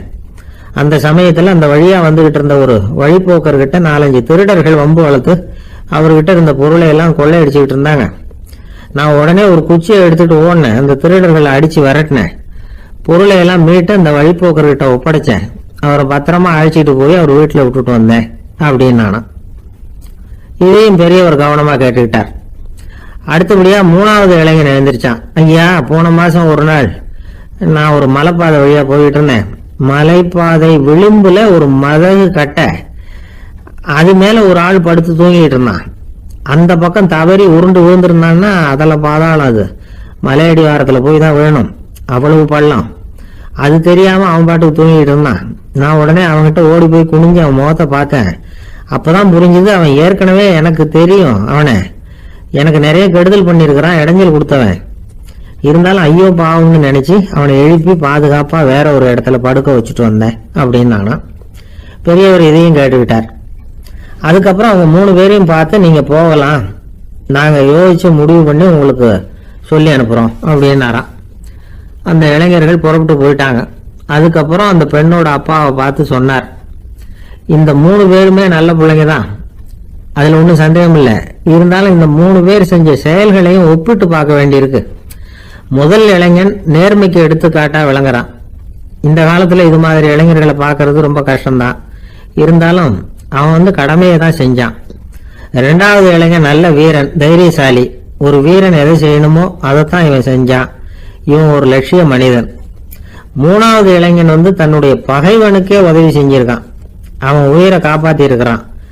பகைவனுக்கு அருள்வதுங்கிறது ஒரு சாதாரண மனுஷனால செய்யக்கூடிய காரியம் இல்லை. பகையை மறக்கிறதும் பகைவனுக்கு அருள்வதும் தெய்வீக பண்புகள். அதனால இவனையே உன்னுடைய மகளுக்கு ஏற்ற மாப்பிள்ளையா தேர்ந்தெடுக்கலாம் அப்படின்னு சொன்னாங்களாம். ஒரு நல்ல நாள்ல அவங்களுக்கு திருமணம் நல்ல விதமா நடந்து முடிஞ்சுதான். இது சுவாமி சின்மயானந்தர் சொல்லி இருக்கிற ஒரு கதை. இதுல இருந்து நாம புரிந்து கொள்ள வேண்டிய ஒரு கருத்து, நமக்கு கெடுதல் பண்ணவங்களுக்கும் நாம நல்லது செய்யணும். ஆனா நடைமுறையில அப்படி நம்மளால செய்ய முடியறதில்ல. அதுதான் சிக்கல். நம்மால் ஒருத்தங்கிட்ட கேட்டேன், ஏண்டா உன்னுடைய பகைவன் ஒருத்தன் அது மாதிரி ஒரு மலைப்பாதை மதகு கட்டையில படுத்திருந்தா உடனே நீ என்ன நினைப்ப அப்படின்னு கேட்டோம். இது ஒரு அருமையான சந்தர்ப்பம்னு நினைப்பேன் அப்படின்னா. எதுக்குன்னு கேட்டோம். அவனை அந்த பக்கமா உருட்டி கீழே தள்ளுறதுக்கு அப்படின்னா. ஒரு ஊர்ல ஒரு பெரியவர் இருந்தார். அவர் ஒரு குரு. அவர் தொடர்ந்து தியான கூட்டங்கள் நடத்துவார். அந்த கூட்டத்துல கலந்துக்கிறதுக்காக பல ஊர்கள்ல இருந்து சீடர்கள் நிறைய பேர் வருவாங்க போவாங்க. ஒரு நாள் அங்க கூட்டம் நடந்துகிட்டு இருக்குது. அந்த சமயத்துல சீடர்கள்ல ஒருத்தன் என்னத்தையே திருடி விட்டான். மற்ற சீடர்கள் அதை கவனிச்சுட்டாங்க. இவன் ஆப்பிட்டுக்கிட்டான். கூட்டம் முடிஞ்ச பிற்பாடு இவன் திருடின விஷயத்த அந்த பெரியவர்கிட்ட போய் சொன்னாங்களாம். அவர் கவனத்துக்கு கொண்டுகிட்டு போனாங்க. ஆனால் அவர் இதை காதிலே போட்டுக்கல, கண்டுக்கவே இல்லை. போய் சொன்ன சீடர்களுக்கெல்லாம் ஏமாத்தமாக போயிட்டுது. என்ன இது, இவ்வளவு தூரம் நாம் கண்டுபிடிச்சி போய் சொல்கிறோம், அவர் கண்டுக்கவே மாட்டேங்கிறாரே அப்படின்னு ஒரு மாதிரி ஆயிட்டாங்க. இருந்தாலும் அதை பற்றி ஒன்றுமே சொல்லிக்கல, பேசாமல் இருந்துட்டாங்க.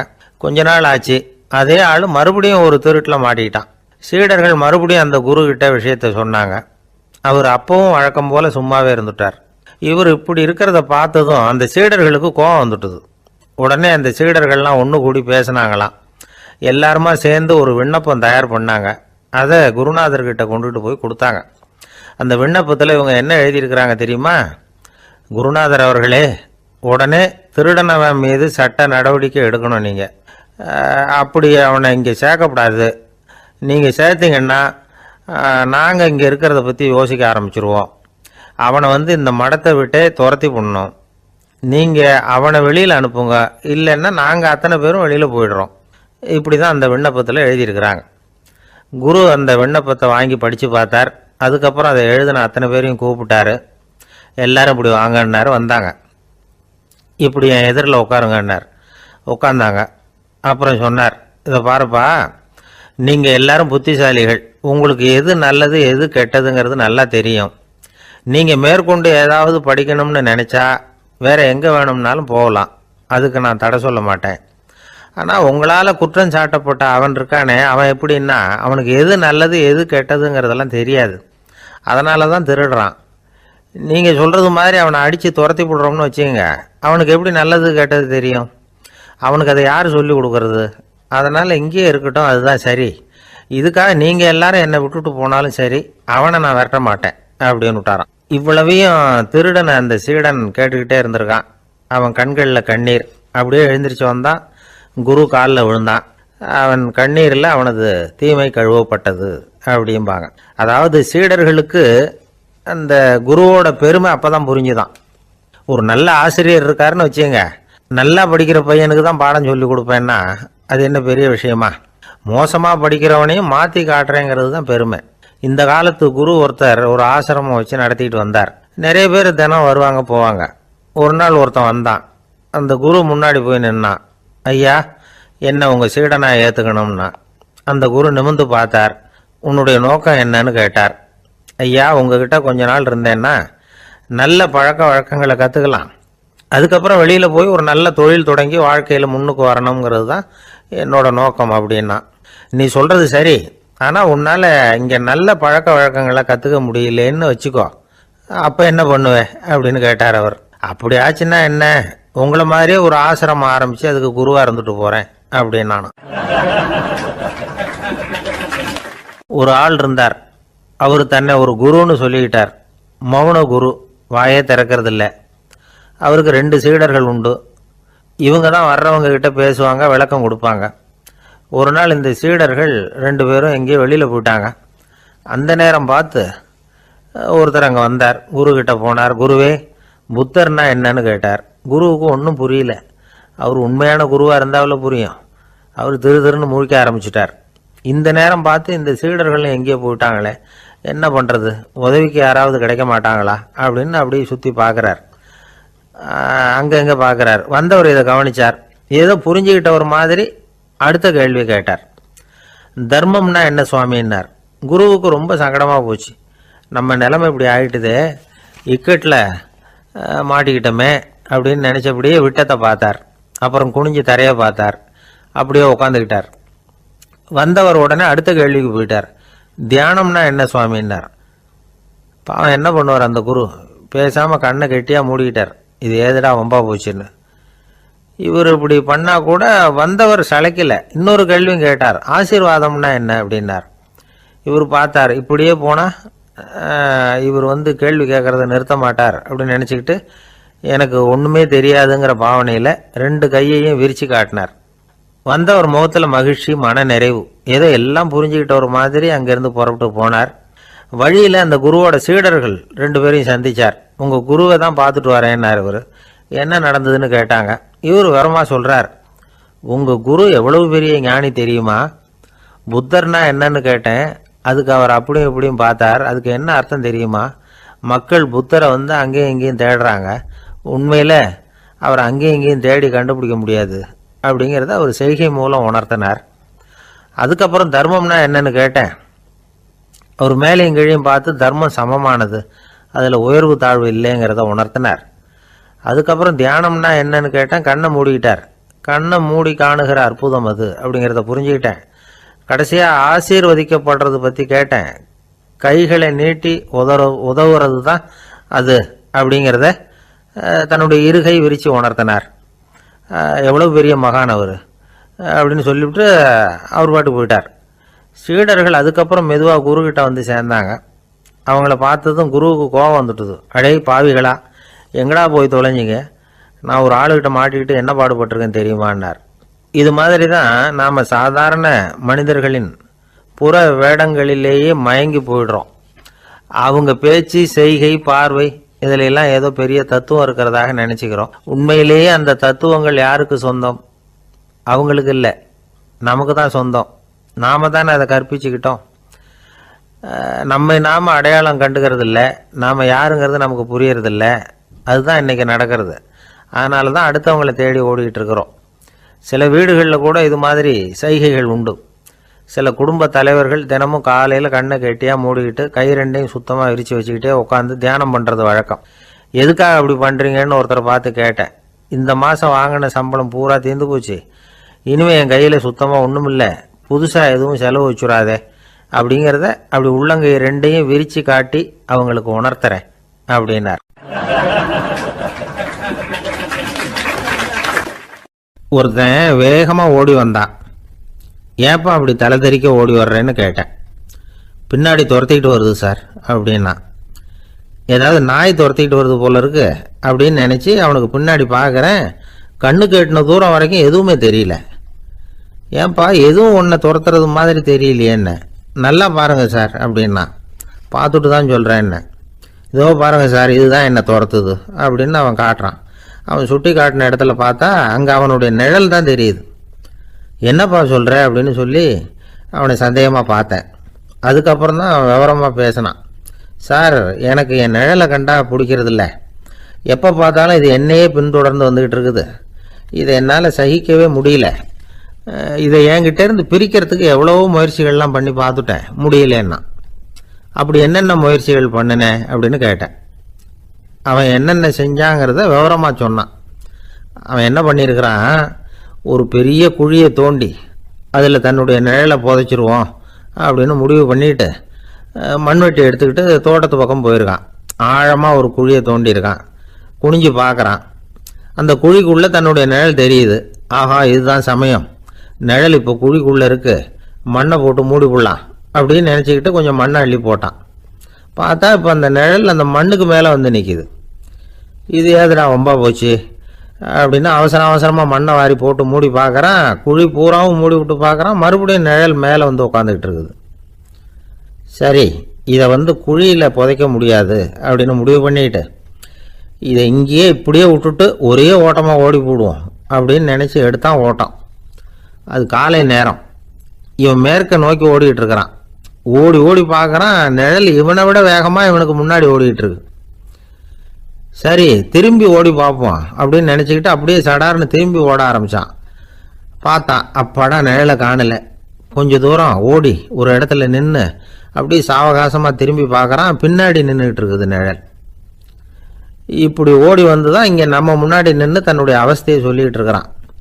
இந்த நிழலை துரத்துறது அல்லது வெட்டி விடுறது, இதுக்கு ஏதாவது வழி இருக்கா சொல்லுங்கள் சார் அப்படிங்கிறான். நமக்கு ஒன்றும் புரியல. அந்த நேரம் பார்த்து ஒரு பெரியவர் வந்தார். அவர்கிட்ட யோசனை கேட்டோம் என்ன செய்யலாம்னு. அவர் சொன்னார், இந்த பாருப்பா நீ அங்கேயும் எங்கேயும் ஓடாத, அப்படியே கீழே படுத்துக்கொண்டார். அது நல்ல உச்சி வேலை. அவன் அப்படியே கீழே படுத்துக்கிட்டான். இப்போ அப்படி இப்படின்னு திரும்பி பார்க்குறான், நிழலை காணலை. அவன் இப்போ தான் நிம்மதியாக இருந்தான்.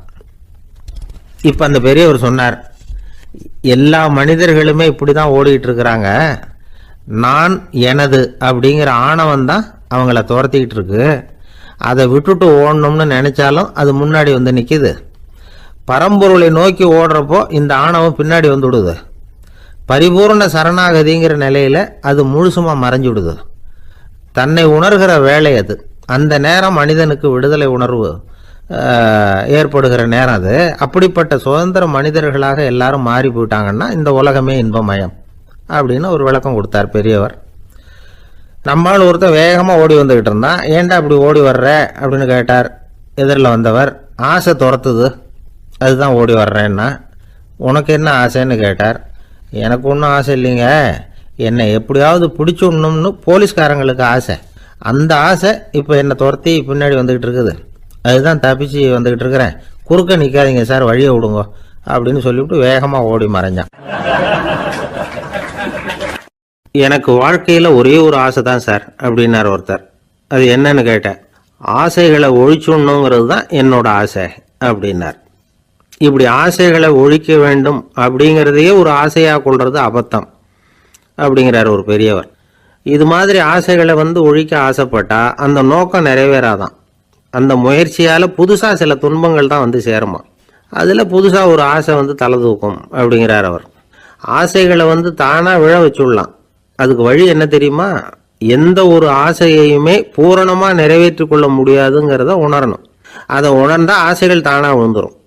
அதை விட்டுட்டு ஆசைகளை விட்டுடணுங்கிறதையே ஒரு ஆசையாக வச்சுக்கிட்டு அதுக்காக கடுமையாக முயற்சிகளையும் செஞ்சுக்கிட்டு நான் ஆசைகளை விட்டுட்டு ஞானோதயம் அடையிறதுக்கு கடுமையாக முயற்சி பண்ணிகிட்டு இருக்கிறேன் சார் அப்படின்னு சொல்லிக்கிட்டு இருந்தால் எந்த காலத்துலேயும் ஞானோதயம் வரப்போகிறதில்ல. அதுக்கு பதிலாக துன்பம்தான் வந்து சேரும் அப்படிங்கிறது அவரோட கருத்து. எந்த ஒரு ஆசையையும் பூரணமாக நிறைவேற்றி கொள்ள முடியாது அப்படிங்கிறத உணரணும். ஒரு ராஜா, அவர் மனசில் அமைதி இல்லை, எப்பவும் கஷ்டப்பட்டுக்கிட்டே இருந்தார். இந்த துன்பத்தை போக்குறதுக்கு பல வழிகளில் என்னென்னமோ முயற்சியெல்லாம் பண்ணி பார்த்தார், ஒன்றும் சரியாக வரல. கடைசியாக ஒரு காரியம் பண்ணார். அதாவது ஒரு வேதாந்தியை தேடிட்டு போனார். அவரை பார்த்து கேட்டார், ஐயா, என்னுடைய துன்பங்கள்லேருந்து நான் வந்து விடுபடணும், அதுக்கு சுலபமாக ஏதாவது ஒரு வழி இருந்தால் சொல்லுங்களேன் அப்படின்னு கேட்டுக்கிட்டார். அதுக்கு அந்த வேதாந்தி சொன்னார், அதுக்கு ஒரு வழி சொல்கிறேன், அது மாதிரி செய். அதாவது உன்னுடைய ராஜ்யத்துக்குள்ள போதுங்கிற மனசோட வாழுற ஒருத்தனை கண்டுபிடிக்கணும். அப்படி கண்டுபிடிச்சி அவனுடைய சட்டையை வாங்கி நீ போட்டுக்கணும். அப்படி போட்டுக்கிட்டா உன்னுடைய துன்பம் தீர்ந்துரும் அப்படின்னார். உடனே ராஜாவுக்கு ரொம்ப மகிழ்ச்சி. அரண்மனையில் இருந்த அத்தனை பேரையும் ஆளுக்கு ஒரு பக்கமாக அனுப்புனார், தேட சொன்னார். போதுங்கிற மனசுடைய ஒருத்தனை கண்டுபிடிச்சி கொண்டுகிட்டு வாங்க அப்படின்னார். எங்கெங்கேயோ தேடி கடைசியாக ஒரு ஆளை கண்டுபிடிச்சாங்க. அவன் போதுங்கிற மனசோட இருக்கிறவன் தான். ஆனால் அவன்கிட்ட சட்டை எதுவும் இல்லை. இடையில கட்டியிருக்கிற துண்டே போதுங்கிற மனசோடு அவன் வாழ்ந்துக்கிட்டு இருக்கிறான். சட்டை இருந்தாவில் ராஜா வாங்கி மாட்டிக்க முடியும். அந்த வேதாந்தி ஏன் அப்படி சொன்னாருங்கிறதுக்கான அர்த்தம் இப்போ தான் ராஜாவுக்கு புரிஞ்சுதான். இது வரைக்கும் சொன்னதெல்லாம் ஞான மார்க்கத்தை தேடிக்கிறவனுக்கான உள்ள தகவல். இப்போ இன்னைக்கு இளைஞர்கள் இதை கேட்டுவிட்டு நமக்கு ஆசையே வேணாம் அப்படின்னு முடிவு பண்ணிவிட்டா வாழ்க்கையில் முன்னேறவே முடியாது. நம்முடைய முயற்சிக்கு ஆசை தான் தூண்டுகோல். அதனால் இந்த ஆசையையும் அந்த ஆசையையும் போட்டு குழப்பிக்கக்கூடாது. ஆனால் ஒன்று, பேராசை நமக்கு தேவையில்லை. நாம் படுற ஆசையிலேயும் ஒரு நியாயம் இருக்கணும். ஏன்னா நம்மளில் சில பேர் நீங்கள் தான் சார் சொன்னீங்க, அதனால தான் ஆசைப்பட்டேன், அரை தான் கிடைச்சது மிச்சம் அப்படிம்பாங்க கன்னத்தை தடவிக்கிட்டே. அதனால் இப்போல்லாம் எந்த தகவலை சொன்னாலும் ரொம்ப எச்சரிக்கையாக இருக்க வேண்டியிருக்குது. ஒரு ஆள் ஒரு கடை வச்சு வியாபாரம் பண்ணிகிட்டு இருந்தான். அவனுக்கு ரொம்ப பேராசை, நிறைய பணம் சேர்க்கணும்னு. திடீர்னு ஒரு நாள் அவனுக்கு உடம்பு ரொம்ப சுகம் இல்லாமல் போயிட்டுது. இனிமேல் பிழைக்கிறது கஷ்டங்கிற நிலைமை. மரணப்படுகையில் இருக்கிறான். சொந்தக்காரங்கள்லாம் சுற்றி உட்காந்துருக்குறாங்க. இவன் மெதுவாக கண்ணை திறந்து பார்க்குறான். என் வீட்டுக்காரி எங்கேன்னா, இதோ இருக்கேன் அப்படின்னாங்க அந்த அம்மா. பசங்கள்லாம் எங்கேங்கிறான், இதோ பக்கத்தில் தான் நின்றுக்கிட்டு இருக்கிறோங்கிறாங்க. பொண்ணுங்க எங்கேங்கிறான், எல்லாம் இங்கே தான் இருக்கிறோம் அப்படிங்கிறாங்க. எல்லாம் இங்கே தான் பக்கத்தில் தான் இருக்கோம், நீங்கள் கவலைப்படாதீங்கன்னு சொல்கிறாங்க எல்லாம். அவன் மெதுவாக கஷ்டப்பட்டு வாயை திறந்து, அட பாவிங்களா, எல்லாரும் இங்கே இருந்தால் அங்கே கடையை யார் கவனிக்கிறது அப்படின்னானா. ஜப்பானில் உள்ள ஒரு புத்த விகாரை, அங்கே ஒரு வயசான பௌத்த குரு தங்கியிருக்கிறார். ஒரு நாள் ராத்திரி கடுமையான குளிர், அவரால் தாங்க முடியல. பார்த்தார், மரத்தில் செஞ்ச புத்த சிற்பங்கள் அங்கே நிறைய இருந்தது. அதில் ஒன்றை எடுத்து அதுக்கு தீ மூட்டி அந்த நெருப்பில் குளிர் காஞ்சிக்கிட்டு இருக்கிறார். மர சிற்பம் தீ வச்சதும் படபடன்னு வெடிக்க ஆரம்பிச்சுட்டுது. அந்த சத்தத்தை கேட்டதும் அந்த புத்த விகாரையின் குருக்கள் வெளியில் ஓடி வந்தார். இவர் ஆனந்தமாக குளிர் காஞ்சிக்கிட்டு இருக்கிறார். அவரால் பொறுத்துக்க முடியல. தெருவில் தெரிஞ்சுக்கிட்டு இருந்த அந்த பெரியவரை இங்கே தங்க அனுமதித்ததே அவர் தான். இவர் இப்படி பண்ணுறாரேன்னு நினச்சிக்கிட்டே அவரை கோபமாக பார்த்தார். ஏன் இப்படி கோபமாக பார்க்குறீங்க, இப்படி உட்காருங்க அப்படிங்கிறாரு இவர். அவருக்கு இன்னமும் கோபம் வந்துட்டுது. எங்கள் கடவுளை எரிச்சுட்டீங்களே அப்படின்னு சத்தம் போட்டாராம். அப்படியா அப்படின்னு கேட்டுக்கிட்டே அந்த சாம்பலை கிளறினார் இவர். என்ன செய்கிறீங்கன்னு கேட்டிருக்காரு அவர். நான் எலும்புகளை தேடுறேன்னாராம். நீங்கள் ஒரு பைத்தியம், இது ஒரு மர சிற்பம், இதில் எலும்புகள் கிடையாது அப்படின்னாராம். அவருக்கு கோபம் வந்துட்டுது. உடனே வெளியில் போங்கன்னு கத்தியிருக்கார். வெளியில் தள்ளி கதவையும் சாத்தி விட்டாராம். மறுநாள் காலையில் கதவை திறந்து பார்த்தா அந்த வயசான பெரியவர் ஒரு மைல்கல் மேலே சில காட்டு பூக்களை வச்சு புத்தம் சரணம் கச்சாமின்னு சொல்லிக்கிட்டே இருக்கிறார். இவருக்கு சந்தேகமாக போட்டுது. கிட்ட போனார். என்ன செஞ்சுக்கிட்டு இருக்கீங்கன்னு கேட்டார். இது என்னுடைய காலை நேர பிரார்த்தனைனாராம். நிஜமாவே நீங்கள் ஒரு பைத்தியமாக தான் இருக்கணும், ஏன்னா அது ஒரு மைல்கல் அப்படின்னாராம். இப்போ அந்த பெரியவர் சொன்னாராம், நீங்கள் ஒரு மரத்தை புத்தராக நினைக்கும் பொழுது நான் ஏன் ஒரு மைல்கல்ல புத்தராக நினைக்கக்கூடாது? நான் புத்தரை எரிக்கலாம், ஏன்னா அவரை நான் நேசிக்கிறேன். அந்த சிற்பம் மரத்தால் ஆனதுங்கிறது எனக்கு தெரியும். நான் ஒரு மைல்கல்லை தொழலாம், ஏன்னா அது எனது பூக்களை தாங்குது. நான் இந்த மைல்கல்லுக்குள்ளே மறைஞ்சிருக்கிற புத்தரை பார்க்குறேன். யாராவது ஒரு சிற்பி இதை சிலையாக்கினாதான் நீங்கள் புத்தரை பார்க்க முடியும். அன்னைக்கு ரொம்ப குளிராக இருந்தது. நான் எனக்குள்ளே இருக்கிற புத்தரையும் பாதுகாக்கணும். உள்ளே இருக்கிற புத்தரை காப்பாத்துறதுக்காக வெளியில உள்ள புத்தரை எரிக்கலாம், அதுல ஒன்றும் தப்பு இல்லை. அது அவருடைய போதனையிலேயே இருக்கு. உனக்குள் ஜோதியாக இரு அப்படிங்கிறது அவருடைய போதனை. என்னுடைய புத்தர் குளிர்ல நடுங்கிட்டு இருந்தார். அந்த மர சிற்பங்கள் வெயில் மழையில உணர்ச்சி இல்லாம இருந்தது, அதனால அப்படி பண்ணினேன். ஆனா நீங்க என்ன பண்ணீங்க? நான் ஒரு மர புத்தரை எரிச்சதுக்காக உயிருள்ள புத்தரை வெளியில தள்ளி கதவை சாத்தினீங்க அப்படின்னாராம் அந்த பெரியவர். உண்மையான பக்திங்கிறது இதுதான். அதாவது உனக்குள் ஜோதியாக இரு அப்படின்னு புத்தர் சொன்னார் இல்லையா, அது மாதிரி தனக்குள் ஜோதியாக இருக்கிற இந்த காலத்து ஆசாமிகள் நிறைய பேர் உண்டு. எப்பவும் போதையிலேயே இருக்கிறவங்க. ஒரு நாள் நடு ராத்திரி ஒரு மது கடையில ஒரு ஆள் அங்குள்ள சிப்பந்திகள் கிட்ட கேட்டுட்டு இருக்கிறான். மறுபடியும் இந்த கடை எப்போ திறப்பாங்கன்னு கேட்டானா. நாளைக்கு காலையில 8 மணிக்கு திறப்பாங்க அப்படின்னு நானா அங்க இருந்த ஆள். அவன் திருப்பி திருப்பி அதையே கேட்டுக்கிட்டு இருக்கான். இவனுக்கு பதில் சொல்லி சொல்லி அழுத்து போச்சு. அதான் சொல்றேன் ஐயா, நாளைக்கு காலையில வா அப்படின்னாங்களாம். அதுக்கு இவன், நான் வர்றதுக்காக கேட்கலையா, நேத்திக்கு வந்தவன் உள்ளேயே மாட்டிக்கிட்டேன், வெளியில போறதுக்காக கேட்டேன் அப்படின்னானா. ராமகிருஷ்ணர் வாழ்ந்த காலத்துல நடந்த ஒரு நிகழ்ச்சி இது. அப்போ ஒரு ஓவியர் இருந்தாராம். அவருக்கு ஒரு ஆசை, ராமகிருஷ்ணர் படத்தை வரையணும், அதை அவர்கிட்டயே கொண்டுட்டு போய் காட்டி அபிப்பிராயம் கேட்கணும். இதுதான் அந்த ஓவியரின் ஆசை. உடனே ராமகிருஷ்ணர் படத்தை வரைஞ்சி முடித்தார். அதை எடுத்துக்கிட்டு போனார். இவர் போன சமயம் அங்கே ராமகிருஷ்ணர் சீடர்களோடு உட்காந்துருக்கிறார். விவேகானந்தர் அங்கே இருக்கிறார். இந்த ஓவியர் கொண்டுகிட்டு போய் தான் வரைந்த ஓவியத்தை அவர்கிட்ட காட்டினார். ராமகிருஷ்ண பரமஹம்சரின் ஓவியத்தை ராமகிருஷ்ணர்கிட்டயே காட்டுறார். ராமகிருஷ்ணர் என்ன பண்ணார் தெரியுமா? அந்த படத்தை பார்த்தார். உடனே அது காலை தொட்டார். குருதேவருடைய இந்த செயல் சீடர்களுக்கு ரொம்ப வியப்பை உண்டு பண்ணிச்சு. சில பேர் மனசுக்குள்ளேயே ரொம்ப குழம்பி போக ஆரம்பிச்சிட்டாங்க, என்ன இப்படி பண்றாருன்னு. என்ன இது அவரோட படம், அவரே அவரோட படத்தின் காலை தொடுறார் அப்படின்னு யோசிச்சாங்க. சில பேர் ஒன்றும் புரியாம ஒருத்தர் பார்த்து சிரிச்சுக்கிட்டாங்க. அந்த இடத்துல சீடர்கள் மட்டும் இல்லை, சீடர் அல்லாத பல பேர் இருந்தாங்க. தன்னுடைய காலை தானே தொடர இவருடைய செயல் பற்றி என்ன நினைக்கிறது அப்படின்னு அவங்களும் குழம்பி போய் நிற்கிறாங்க. அந்த படத்தை வரைஞ்சி அவர்கிட்ட காட்டின அந்த ஓவியருக்கும் அதிர்ச்சி. இருந்தாலும் அவர் சீடர் கிடையாது, அதனால கொஞ்சம் துணிச்சலை வரவழைச்சிக்கிட்டு கேட்டார், என்னங்க இது, என்னால் என்னுடைய கண்களையே நம்ப முடியல, இது உங்க சொந்த உருவப்படம், நீங்க உங்க சொந்த கால்களையே தொடுறீங்க, இது எங்களுக்கு கொஞ்சம் சங்கடமா இருக்குதே அப்படின்னார். ராமகிருஷ்ணரின் கண்களில் ஆனந்த கண்ணீர் வழிஞ்சுதான். அவர் சொன்னாராம், இது என்னோட படம்ங்கிறது எனக்கு தெரியும், ஆனால் இது என்னோட படம்ங்கிறதுனால நான் இதோட காலை தொடலை. நீ என்னுடைய சமாதி நிலையை இந்த படத்தில் படம் பிடிச்சி காட்டியிருக்கிற, அதனால் அதோட காலை தொடறேன். சமாதி நிலையில் யார் இருந்தாலும், அது என்னுடைய படமாக இருந்தாலும் சரி அல்லது வேற யாருடைய படமாக இருந்தாலும் சரி, படம் யாருதுங்கிறது முக்கியம் இல்லை. இதில் எது முக்கியம்னா அது தன்னை உணர்ந்த ஒரு உணர்நிலையின் படம். அப்படி இருக்கிறப்போ அதோட காலை நான் தொடணும். அதுக்கு நீங்கள் எல்லாரும் ஏன் சங்கடப்படுறீங்கன்னு எனக்கு தெரியல அப்படின்னாராம். இப்போதான் அங்கே இருந்த சீடர்களுக்கும் மற்றவங்களுக்கும் விவரம் புரிஞ்சுதான். இதுக்கு முன்னாடி யாரும் செய்யாததை இவர் செஞ்சிருக்கிறார், ஆனால் அவருடைய காரணம் ரொம்ப நியாயமானது அப்படிங்கிறத உணர்ந்தாங்களாம். இதுவரைக்கும் ஆன்மீகத்தில் சமாதி நிலை, அதாவது தன்னை உணர்ந்த நிலை பற்றி புரிஞ்சுக்கிட்டோம். இல்லறத்தில் ஏற்படக்கூடிய சமாதி நிலை பற்றி உங்களுக்கு தெரியுமா? ஒரு அம்மா டாக்டர்கிட்ட வந்து சொன்னாங்களாம், டாக்டர், என் வீட்டுக்காரருக்கு உடம்புல ஏதோ கோளாறுன்னு நினைக்கிறேன், நான் எவ்வளவு நேரம் பேசினாலும் காதில் விழாதது மாதிரி உட்கார்ந்துருக்கிறார் அப்படின்னாங்களாம்.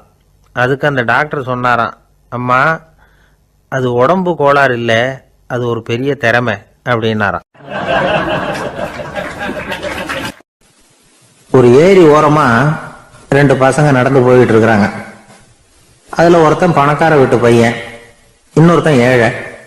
இவங்க 2 பேரும் போயிட்டு இருக்கிறாங்க. வழியில ஒரு இடத்துல ஒரு ஜோடி செருப்பு இவங்க கண்ணில் படுது. ஒரு விவசாயி அந்த செருப்பை அங்க விட்டுட்டு பக்கத்துல இருந்த ஏரியில கை காலை கழுவிட்டு இருக்கிறார். உடனே அந்த பணக்கார பையனுக்கு ஒரு ஐடியா. அவன் சொன்னானா, டேய், இப்போ ஒரு வேடிக்கை செய்யலாம், அந்த செருப்பு 2ஐயும் தூக்கி எட்டத்துல வீசி எறிஞ்சிருவோம். அந்த ஆள் வந்து பார்த்துட்டு செருப்பை தேடி அல்லாடுவான், அங்கேயும் இங்கேயும் ஓடுவான், திருன்னு முழிப்பான். அதை பார்த்து நாம ரசிக்கலாம், நல்ல தமாஷா இருக்கும் அப்படின்னு இருக்கான். இப்படி சொல்லிவிட்டு அந்த செருப்புகளை தூக்கத்துக்கு போனானா. கொஞ்சம் பொறு அப்படின்னானா அந்த ஏழை பையன். ஏன்னு கேட்டிருக்கான் அவன். இப்போ அந்த ஏழை பையன் சொன்னானா, நீ சொல்றது ஒன்றும் வேடிக்கை கிடையாது. உன்னோட செருப்பு தொலைஞ்சா உன் அப்பா உடனே உனக்கு வேற செருப்பு வாங்கி கொடுத்துருவார். ஆனா அந்த ஆளுக்கு இந்த செருப்பு தொலைஞ்சதுன்னா வேற புதுசா வாங்கறதுக்கு வாயையும் வயத்தையும் கட்டி பணத்தை சேர்க்க வேண்டியிருக்கும். அதனால நான் ஒரு வேடிக்கை சொல்றேன், அது மாதிரி செய், அது இன்னமும் தமாஷா இருக்கும் அப்படின்னு நானா. எப்படி அது சொல்லுன்னு இருக்கான் அவன். செருப்பு ரெண்டும் அது இருக்கிற இடத்துலயே இருக்கட்டும். உன் சட்ட பையிலிருந்து ஒரே ஒரு ரூபாய் நாணயத்தை எடு, அதை அந்த செருப்பு மேல அதோட குதிகால் பகுதியில வச்சுட்டு நாம 2 பேரும் அந்த மரத்துக்கு பின்னாடி ஓடி போய் மறைஞ்சு நின்னுக்குவோம். அப்புறம் பாரு வேடிக்கைய அப்படின்னா. அதே மாதிரி ₹1 காசு செருப்பு மேல வச்சுட்டு இவங்க 2 பேரும் மறைஞ்சு நின்னுக்கிட்டாங்க. கொஞ்ச நேரத்துல அந்த விவசாயி வந்தார். காலில் உள்ள மண்ணை தட்டிவிட்டு செருப்பை மாட்டுறதுக்காக போனார். அங்கிருந்த காசு கண்ணுல போட்டுட்டுது. அவருக்கு ஆச்சரியமா போச்சு. அதை கையில எடுத்து பாக்குறார். 4 பக்கமும் திரும்பி திரும்பி பாக்குறார், யார் இதை வச்சிருப்பான்னு. கடைசியில ஆகாயத்தை பாக்குறார். ஆண்டவா, இது உன்னோட கருணை தான். நீதான் யாரோ புண்ணியவான் மனசுல தர்மம் பண்ற எண்ணத்தை உண்டாக்கி இருக்கிற. அந்த புண்ணியவான் நல்லா இருக்கணும் அப்படின்னு வாழ்த்தி அந்த காசை கண்ணுல ஒத்திக்கிட்டாராம். மறைஞ்சிருந்து பார்த்துக்கிட்டு இருந்த ஏழை பையன் இப்படி சொன்னான், பாத்தியா, உன்னை புண்ணியவான்னு வாழ்த்தி விட்டு போறார் அந்த ஆள். அவருக்கும் சந்தோஷம், அதை பார்த்து நமக்கும் சந்தோஷம். உனக்கு ₹1 ஒரு பெரிய விஷயம் இல்லை, ஆனா அதனால நமக்கு கிடைச்சிருக்கிற மகிழ்ச்சி ரொம்ப உயர்வானது அப்படின்னு நானா. வேடிக்கையும் கிண்டலும் இது மாதிரி அடுத்தவங்களுக்கு இடைஞ்சலா இல்லாம இருக்கணும் அப்படிங்கிறார் கலைவாணர். ஆனா பாருங்க, அவருக்கே இடைஞ்சலா வர்ற விஷயங்களை கூட அவர் வேடிக்கையா தான் எடுத்துக்கிட்டாராம். ஒரு தடவை ஒருத்தர் கலைவாணர் கிட்ட வந்து, ஐயா என் குழந்தை செத்து போச்சு அப்படின்னு சொல்லி அழுதாராம். உடனே இவர் அவருக்கு ₹100 பணத்தை கொடுத்து, இந்தாங்க அடக்கம் செய்யுங்க அப்படின்னு சொல்லி அனுப்பி வச்சாராம். 1 வருஷம் கழிச்சு மறுபடியும் அதே ஆள் வந்திருக்கார். இவர் மறந்துருப்பாருங்கிற நினைப்புல, அண்ணே என் குழந்தை இறந்து போச்சுண்ணே அப்படின்னாராம். இவர் மறுபடியும் ₹100 கொடுத்து ஆறுதல் சொல்லி அனுப்பி வச்சாராம். 7-8 மாசம் கழிச்சு மறுபடியும் அதே ஆள் வந்திருக்கார். அவர் வாயை திறக்கிறதுக்கு முன்னாடியே இவர் ₹100 அவர் கையில வச்சு, போன 2 தடவை தான் குழந்தை செத்து போச்சு, இந்த தடவையாவது அதை சாகாம காப்பாத்தி விடு அப்படின்னு சொல்லி அனுப்பி வச்சாராம். அதுக்கப்புறம் அந்த ஆள் வர்றதே இல்லையா. எனக்கு தெரிஞ்ச ஒருத்தர் இருக்கார். அவரு ஒரு பெரிய காவல்துறை அதிகாரி, ரொம்ப கண்டிப்பானவர். அவரை கண்டாவே எல்லாரும் பயப்படுவாங்க. அப்படிப்பட்டவர் வீட்டுக்கு போனா அப்படியே அடியோட மாறிடுவார். அங்க போய் பாத்தீங்கன்னா குழந்தைகளோட குழந்தையா அவர் விளையாடிட்டு இருப்பார். அலுவலக சமயத்துல பாத்தீங்கன்னா குதிரை முதுகுல அவர் உட்கார்ந்துருப்பார். வீட்டுல பாத்தீங்கன்னா அவரு முதுகுல குழந்தை உட்காந்துருக்கும். அவரு குதிரை மாதிரி போயிட்டு இருப்பார். இது எப்படிங்க முடியுது உங்களால அப்படின்னு கேட்டாங்க. அது ஒண்ணுமில்ல, இங்க வீட்டுக்கு வந்த உடனே என்னோட மனசை தனியா எடுத்து வச்சிருவேன் அப்படின்னார். அது என்னங்க உங்க சட்ட பையிலியா இருக்குது மனசு, அது தனியா எடுத்து வைக்கிறதுக்கு அப்படின்னு கேட்டாங்க. அப்படி இல்லைங்க, இது ஒரு பயிற்சி, மனப்பயிற்சி, அவ்வளவுதான் அப்படின்னார். இப்படி சமயம் பார்த்து மனசை தனியா வச்சுவிட தெரிஞ்சவங்க வாழ்க்கையில எப்பவும் உற்சாகமா இருப்பாங்க அப்படிங்கிறது பெரியவங்க கருத்து. ஒரு டாக்டர் ஆஸ்பத்திரியில் இருக்கிற வரைக்கும் டாக்டரா இருக்கலாம். அவர் மனைவிகிட்டையும் அவர் டாக்டரா இருக்க வேண்டிய அவசியம் இல்லை. ஒரு வக்கீல் கோர்ட்ல இருக்கிற வரைக்கும் வக்கீலா இருக்கலாம். வீட்டுக்கு வந்ததுக்கு அப்புறமும் வக்கீலா இருக்க வேண்டிய அவசியம் கிடையாது. வீட்டுல குழந்தைகள் கிட்ட விளையாடும் பொழுதும் அதுகள்கிட்ட ஃபீஸ் கேட்டுக்கிட்டு இருக்கக்கூடாது. நாம எப்படி இருக்கணும்னு பெரியவங்க சொல்றாங்கன்னா, மனசோட சேரப்படாதான். அப்படி சேராம வாழ்க்கையை கவனிக்கணுமா. மனசை அப்படியே தனியா எடுத்து பக்கத்துல வச்சுடணும். அப்படின்னா அதை அப்படியே தூக்கி எறிஞ்சுடு அப்படின்னு அர்த்தம் இல்லை. ஏன்னா மனசுங்கிறது நமக்கு உபயோகப்படக்கூடிய ஒண்ணுதான். எப்ப எப்போ அது தேவையோ அப்பப்போ எடுத்து உபயோகப்படுத்திக்கணும். தேவைப்படுறப்போ எடுத்து கண்ணாடி மாட்டிக்கிறோம்ல, படிக்கும் பொழுது கண்ணாடி தேவைப்படுது, எடுத்து மாட்டிக்கிறோம் இல்லையா. அது மாதிரி கணக்கு போடுறதுக்கு மனசு தேவை. கடைக்கு போய் ஒரு பொருள் வாங்குறோம், காசு கொடுக்குறோம், மீதி சில்லறை சரியா இருக்கா அப்படின்னு எண்ணி பார்த்து வாங்க வேண்டியிருக்கு. அந்த சமயத்துல மனசை எடுத்து தனியா வச்சுட்டேன் அப்படின்னு சொல்லிட்டு இருக்கக்கூடாது. பரீட்சைக்கு படிக்க வேண்டியிருக்குது, படிச்சதையெல்லாம் அப்படியே நினைவுல வச்சுக்க வேண்டியிருக்கு. அந்த சமயத்துல மனசை தூக்கி எறிஞ்சுட்டேன் சார் அப்படின்னு சொல்லிட்டு இருக்கக்கூடாது. அப்படி சொன்னா பரீட்சை நம்மளை தூக்கி எறிஞ்சிடும். அதனால தேவைப்படுறப்போ மனசை உபயோகப்படுத்தணும், தேவையில்லாதப்போ அதை தனியா ஓய்வு எடுத்துக்க விட்டுடணும். இப்படி நாம பழக்கப்படுத்திக்கிட்டா வாழ்க்கைங்கிறது நமக்கு புதுசா தெரியுமா. மனசுக்கும் ஒரு சக்தி கிடைக்கும். எந்திரங்களுக்கு ஓய்வு கொடுக்கற மாதிரி மனசுக்கும் ஓய்வு கொடுக்கணும், இல்லைன்னா அது களைச்சு போயிடும். குழந்தைகள் மனசை சுமந்துகிட்டு இருக்கிறது இல்ல, இது முதியவர்கள் குழந்தைகள் கிட்ட இருந்து கத்துக்க வேண்டிய ஒரு பாடம். ஆனாலும் இந்த கால குழந்தைகள் கிட்ட ரொம்ப எச்சரிக்கையா இருக்க வேண்டியிருக்கு. ஒரு தாத்தாவும் பேரனும் விளையாடிக்கிட்டு இருக்கிறாங்க. தாத்தா, எனக்கு சைக்கிள் ஓட்ட கத்து கொடு அப்படிங்கிறான் பேரன். சைக்கிள் உயரம் கூட இல்ல, அதுக்குள்ள சைக்கிள் ஓட்டணுமா அப்படின்னாரு தாத்தா. ஏன் தாத்தா, ரயில் ஓட்டுறாரு, அவர் என்ன ரயில் நீளமா இருக்கார் அப்படின்னு கேட்டானா அந்த பையன். இருக்கிறாங்க. அந்த வழியா போறவங்க வர்றவங்க எல்லாம் அந்த இடத்துல நின்று அது என்ன மண்டபம் அப்படின்னு விசாரிக்க ஆரம்பிச்சாங்க. அந்த அப்பாவும் பிள்ளையும் தான் வர்றவங்களுக்கு எல்லாம் விவரம் சொல்லிட்டு இருக்கிறாங்க. அதாவது இந்த இடத்துல ஒரு பெரிய மகான் சமாதி ஆயிருக்கார், அவர் சமாதியான இடத்துல இந்த நினைவு மண்டபத்தை கட்டி இருக்கிறோம் அப்படின்னாங்க. ஊரு பூரா இந்த செய்தி பரவிச்சு. நிறைய பேர் அந்த இடத்தை தேடி வர ஆரம்பிச்சாங்க. இங்க கொஞ்ச நேரம் உட்காந்துட்டு போனா மனசுக்கு ஒரு நிம்மதி கிடைக்குது அப்படின்னாங்க. அங்க இருந்த உண்டியல்ல நிறைய காசு போட்டுட்டு போறாங்க. பணம் கிடுகிடுன்னு நிறைய சேர ஆரம்பிச்சுட்டுது. பணம் நிறைய சேர்ந்த உடனே அந்த அப்பாவுக்கும் பிள்ளைக்கும் தகராறு வந்துட்டுது. பணம் சேர்ந்தாலே சொத்து தகராறு வரத்தானே செய்யும், அது மாதிரி வந்துட்டுது. பையன் அடிக்கடி நிறைய பணம் கேட்க ஆரம்பிச்சான். அப்பா பார்த்தார், யோசனை பண்ணார், ஒரு முடிவுக்கு வந்தார். ஒரு நாள் பையனை கூப்பிட்டார். இதை பாருப்பா, நமக்குள்ள தகராறு வேணாம். அப்பாவும் பிள்ளையும் இப்படி சண்டை போட்டுக்கிட்டா பாக்குறவங்க தப்பா நினைப்பாங்க. அதனால நமக்குள்ள சமரசமா இதை தீர்த்துக்குவோம், என்ன சொல்ற அப்படின்னார் அப்பா. சரின்னு நான் பையன். உடனே அந்த அப்பா என்ன பண்ணார் தெரியுமா, மகன் கிட்ட கொஞ்சம் பணத்தை கொடுத்தார். தன்கிட்ட இருந்த ஒரு கழுதையையும் கொடுத்தார். இதை வச்சு நீ பொழைச்சுக்கோ அப்படின்னு சொல்லி அனுப்பி வச்சுட்டார். மகன் அந்த கழுதையை இழுத்துக்கிட்டு அடுத்த ஊருக்கு போனான். வழியிலேயே அந்த கழுதை செத்து போச்சு. உடனே என்ன பண்ணலாம்னு யோசனை பண்ணான். ஒரு ஐடியா வந்தது. அந்த கழுதைய ஒரு சாலை ஓரமா புதைச்சான். கையில் இருந்த பணத்தை வச்சு அந்த இடத்துல ஒரு கல் மண்டபம் கட்டினான். அந்த வழியா 2 பேர் வந்தாங்க. இது என்ன மண்டபம்னு விசாரிச்சாங்க.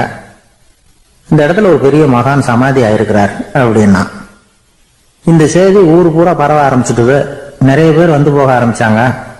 இங்க வந்தா மனசுக்கு ஒரு பெரிய நிம்மதி கிடைக்குது அப்படின்னு வேற சொல்ல ஆரம்பிச்சாங்க. வர வர கூட்டம் அதிகமா வர ஆரம்பிச்சுட்டுது. உண்டியல்ல பணம் நிறைய சேர்ந்துட்டுது. நகையெல்லாம் கூட கழட்டி காணிக்கையா போட ஆரம்பிச்சுட்டாங்க. அப்பாவை விட மகன் பெரிய ஆளாயிட்டான். இதை கேள்விப்பட்டார் அப்பா. பையனை பார்த்துட்டு வரலாம்னு ஒரு நாள் புறப்பட்டு வந்தார். பையன் ஓஹோன்னு இருக்கிறான். பங்களா, காரு எல்லாம் வந்துட்டுது. எப்படிடா இந்த அளவுக்கு ஆனே அப்படின்னு விசாரிச்சார். அப்பா, எல்லாம் உங்க ஆசீர்வாதம் தான். நீங்க கொடுத்த மூலதனத்தை வச்சுதான் இவ்வளவும் சம்பாதிச்சேன் அப்படின்னு நான் பையன். அது எப்படிடான்னு விசாரிச்சார். அப்பா, நீங்க ஒரு கழுத குட்டியும் கொஞ்சம் பணமும் என்கிட்ட கொடுத்து அனுப்பி வச்சுங்க.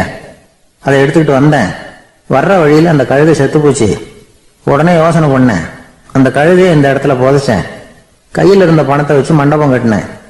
மகான் ஒருத்தர் சமாதி ஆயிருக்கார் அப்படின்னு வதந்தியை கிளப்பி விட்டேன். ஜனங்கள்லாம் ஏமாந்து போய் காசை கொண்டாந்து போட ஆரம்பிச்சுட்டாங்க. நான் பொழைச்சிக்கிட்டு இருக்கிறேன் அப்படின்னா. இப்பதான்டா நீ என் புள்ள அப்படின்னு சொல்லி சந்தோஷப்பட்டாரான் அந்த அப்பா. ஏன் அப்படி சொல்றீங்கன்னு கேட்டிருக்கான் பையன். கழுத குட்டியை புதைச்சி மண்டபம் கட்டி இருக்கிற நீ, ஏற்கனவே நம்ம ஊர்ல நாம கட்டி இருக்கிறோமே மண்டபம், அது இந்த கழுதையோட அம்மாவை புதைச்ச இடம். மகான் சமாதி ஆயிருக்காருன்னு நானும் சும்மா கப்சா தான் விட்டுக்கிட்டு இருக்கேன் அப்படின்னாராம் அப்பா. முட்டாள் ஜனங்களை நினைச்சு அந்த 2 பேரும் சத்தம் போட்டு சிரிச்சாங்களாம். மனுஷன் ஏமாத்துறது ரொம்ப சுலபம். என் கூட படிச்ச ஒருத்தன் திடீர்னு ஒரு நாள் எல்லாருக்கும் அருள் வாக்கு சொல்ல ஆரம்பிச்சுட்டான். அவன் ஒரு ஆபீஸ்லயும் வேலை பார்க்கறான். ஆபீஸ்ல உள்ளவங்க எல்லாம் அவன்கிட்ட அருள் வாக்கு கேட்கறது வழக்கம். ஒரு நாள் நான் அவன் முன்னாடி போய் உட்காந்து பேசிக்கிட்டு இருந்தேன். அப்போ அதே ஆபீஸ்ல வேலை பார்க்கிற ஒருத்தர் அவன்கிட்ட சுவாமி, என் மேஜையில வச்சிருந்த பேனா திடீர்னு காணாம போட்டுது, அது திரும்ப கிடைக்குமா எனக்கு அப்படின்னு கேட்டார். இவன் கண்ணை உருட்டி பார்த்துட்டு, அது உனக்கு கிடைக்காது, புதுசா வேற ஒண்ணு வாங்கிக்கப்போ அப்படின்னா. சரின்னு அவர் போயிட்டார். அவர் போனதுக்கு அப்புறம் நான் மெதுவா இவனை பார்த்து, அது